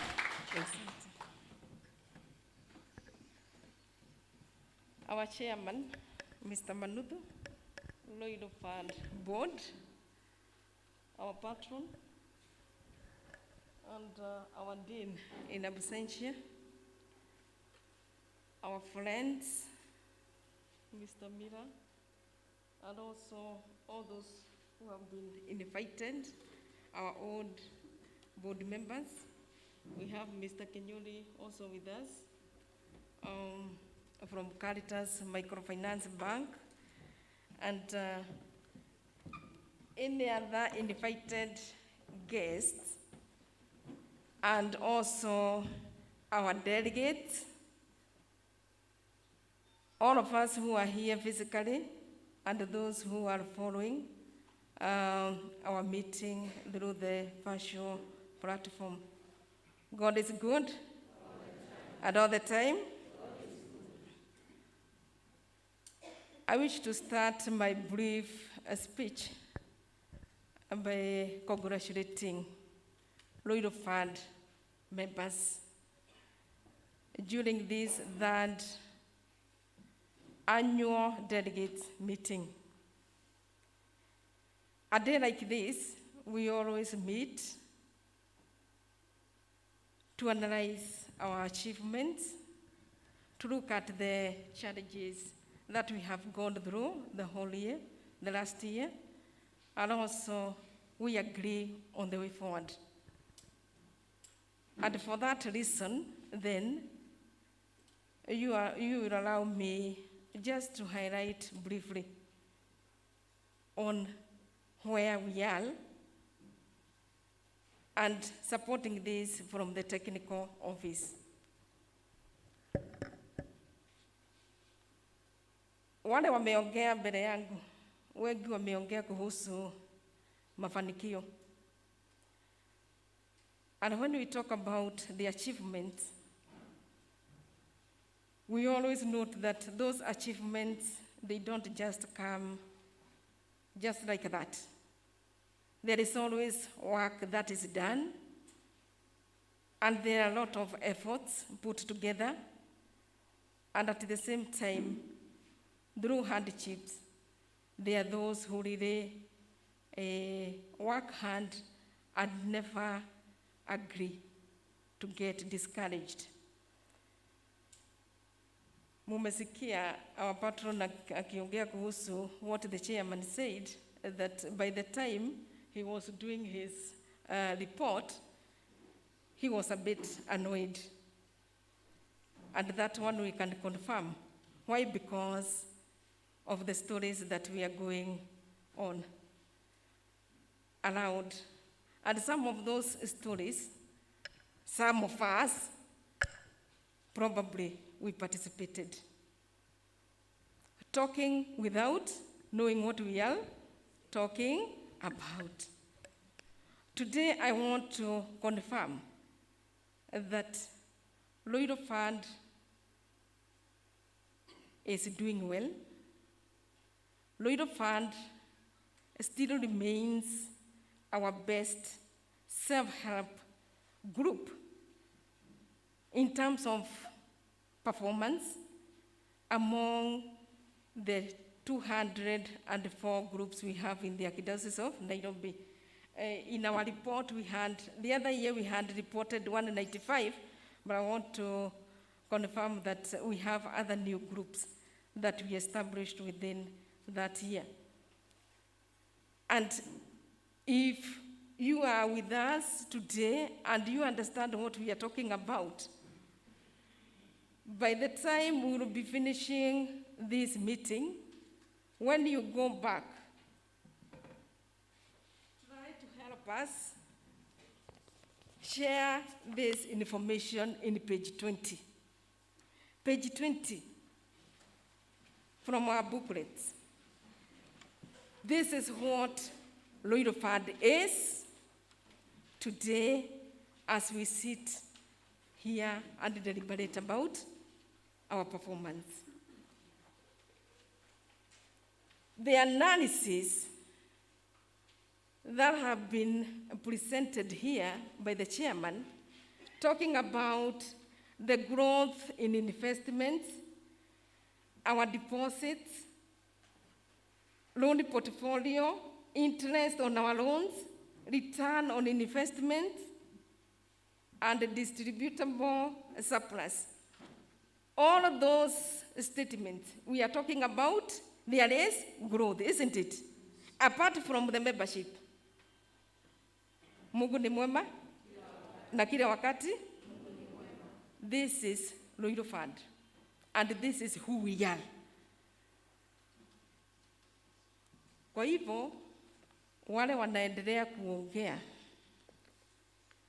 kusema Ruiru Fund is not doing well, people, I differ with that. Statistics, or what we call figures, they never lie. This is who we are. And let us help those who are not with us today understand that so far so good. Our fund is doing well. And note that there is no way we can come here and stand in front of you and talking within the church and start telling you things that are not true. Now, if you agree with us then, let us then also work on our weak points. when we are talking about the decline in membership, all of us, let us remember we have a responsibility. Whenever we are, and the people we interact with, we are supposed to make deliberate efforts to make sure that we promote membership. It is only doing that that we will be able to make our fund continue growing. We have a very huge portfolio of our loan that is not performing. Wale wasomi wako hapa, and especially those who are coming from the financial background or financial related institutions, they would tell us that in any institution that is handling savings and giving credit, we are supposed to make sure that our non-performing loan portfolio should not go beyond what? 5%. Look at the figure we are talking about, more than 434 million. This is very dangerous. We understand that we are coming from the season of COVID. So many of us took loans, and we are not able to continue with the businesses that we are doing. But God has seen us through that, although we are still struggling with the same, with the impact of the same, but we can be able now to start repaying our loans. So, as we go out, let us also carry that message with us. We go and tell our colleagues, our friends, that we need to continue repaying our loans. We always talk about, at the level of the survey program within the Archdiocese of Nairobi, we always remind each other that we are supposed to save regularly. We borrow wisely, and we do what? Repay promptly. There is something that is wrong there. When we have these amounts outside there, we don't know when we will be able to recover this. And for that reason, that is where you hear us now talk about making a step ahead and making sure that we are going to get debt collectors. We will engage them. They will help us recover what we have lost. So when we get to that level, then let us all understand that we are doing this for the good of our fund. So that even when you get somebody coming to knock at your door and telling you that, you know what, you have this asset, we want to take it, because we want to support the fund to recover what we have lost. So let us make efforts. We are also telling you the truth that within that 1 year, although we had been able to work on the historical variance of the 46 millions, we also noted through our audit that we have 8 millions and some hundreds that we need to work on, and that is why we are talking about investigation. Actually, what is supposed to come out clearly is that we are preparing ourselves at the level of the board to make sure that we do our ICT system forensic audit to make sure that we get to know where is the 8 million. And before we conclude that investigation process, none of us should have the courage to start saying that, you know, so and so has done this, all our fund continues to go down. At the moment, we are talking about a variance that is there of 8 million, and we are taking the responsibility and we are working on it. We have always told you the truth, and we continue to let you know what is happening.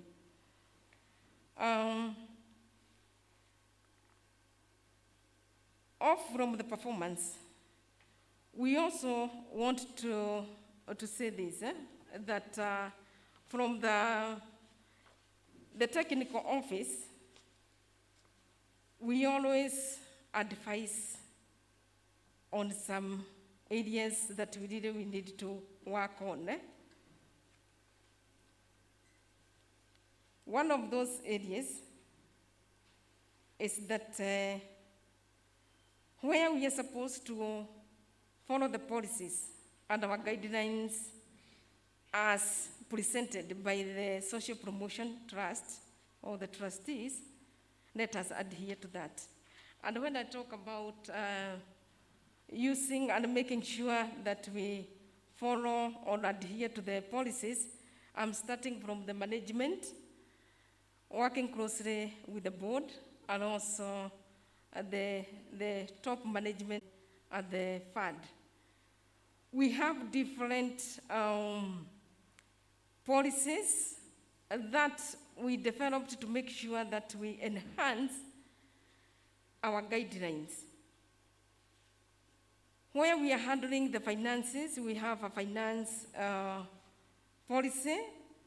Where we are doing the procurement of the assets or the items we need, we have the procurement policy.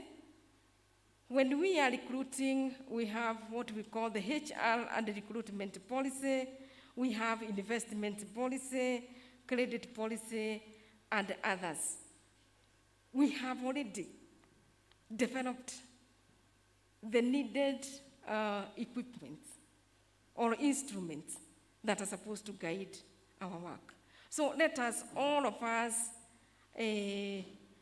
develop that positive attitude to do things the way they are supposed to be done. God is good, and all the time.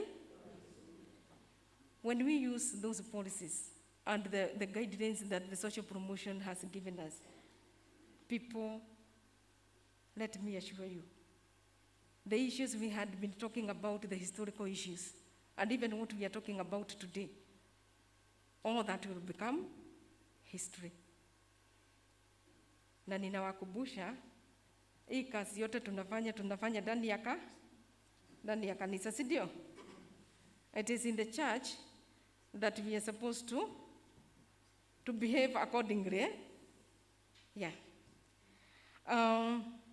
Apart from embracing the guidelines and all that, there is also the issue of the system. We had been talking about the migration of our financial accounts from what we call the fine extreme system to the MIFOS system that we are using for the other groups. The delay we had is because of some of the activities we do here. Na sitaki kuwafisha.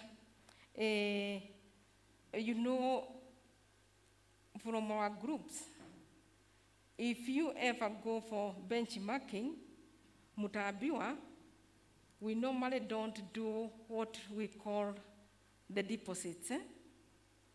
What we are authorized to do or advised to do is savings. So there is an account, we refer to it as FOSA account. That account has really worked negatively on us. Some of the fraudulent activities we are talking about, they come or they are facilitated through that. And at the level of the board, we agreed, first of all, since last year, we are going to close all the FOSA accounts for the board members. That one we did. and also the management team, the staff members. So we only need now your support from the membership fraternity to help us also work on that. From this year, we are going to communicate to you officially what we will be doing. We will not tamper with your data. We are not going to tamper with your accounts, but we want to work on that, so that we also mitigate a little bit all these, the use of those accounts for the activities that I'm talking about here.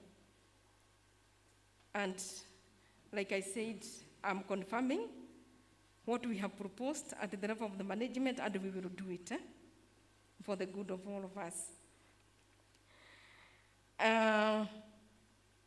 Apart from that,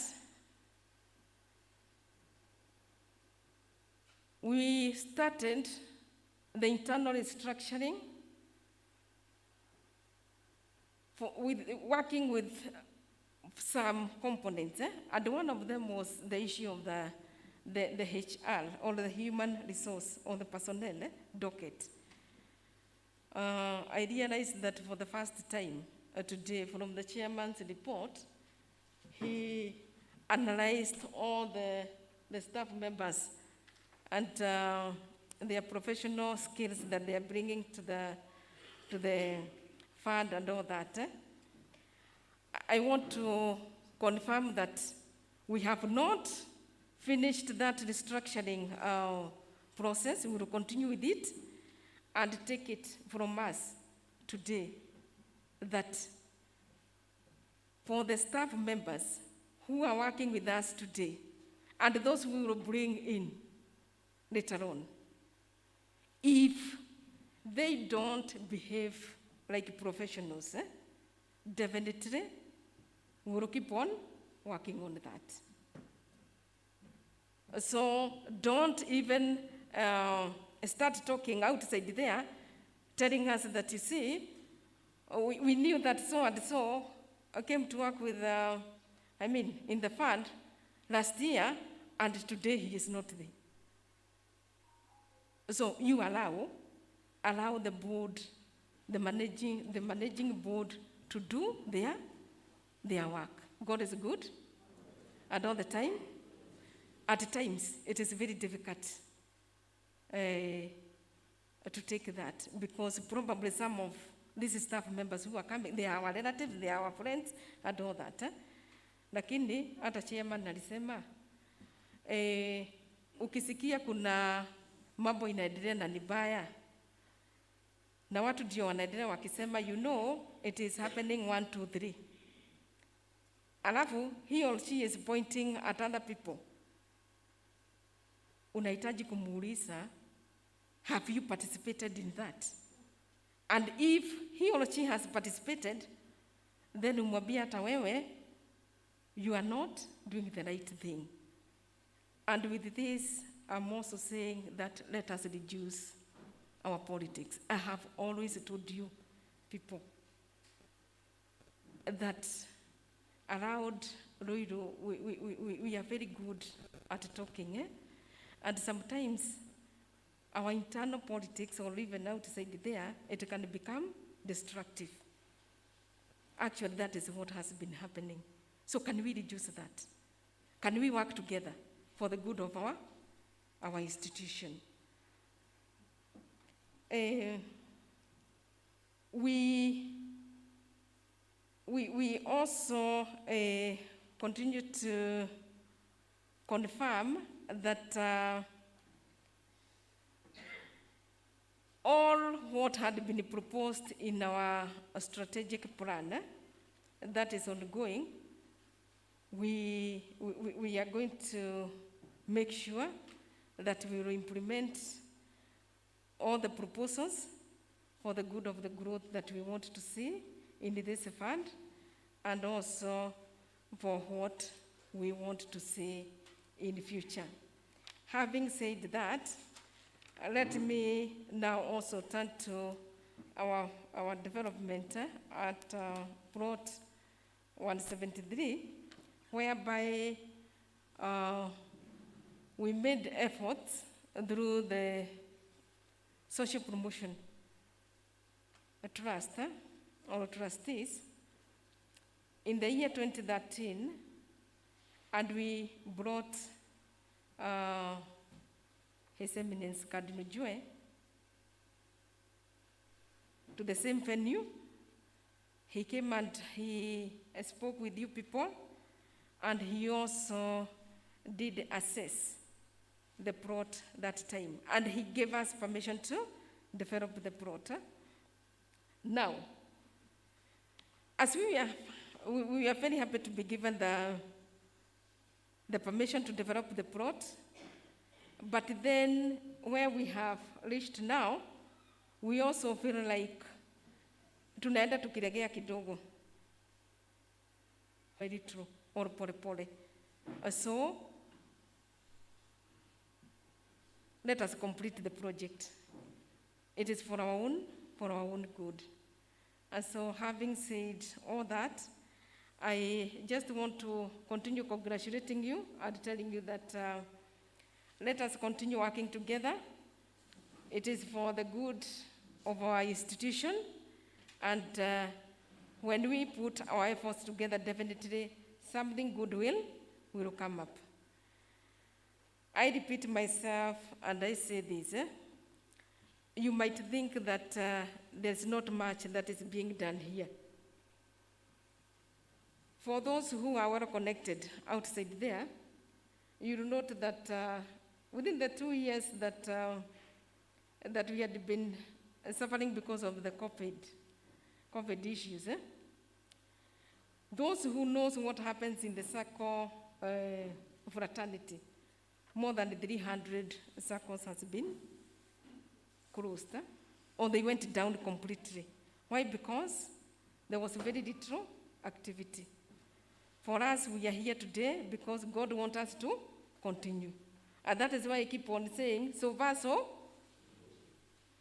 let us continue working as a team. Let us support each other. Let us make sure that anything that is negative, that can affect our performance negatively, we leave it behind and we move forward. And as I finish my brief speech, I just want to appreciate in a very big way our outgoing chairman, Mr. James Manudu, and Madam Mrs. Lucy Kameli.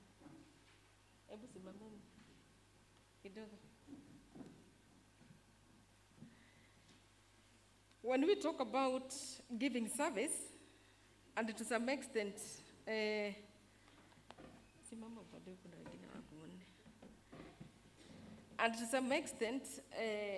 probably others thinking that you are getting a lot and you don't do, and you continue giving the service, not many people who can believe that. I want to tell you this, that our chairman, Mr. Manudu, like many have said, if there is a leader we can really emulate, a leader that we can say with open hearts that he has really given us a dedicated service with a lot of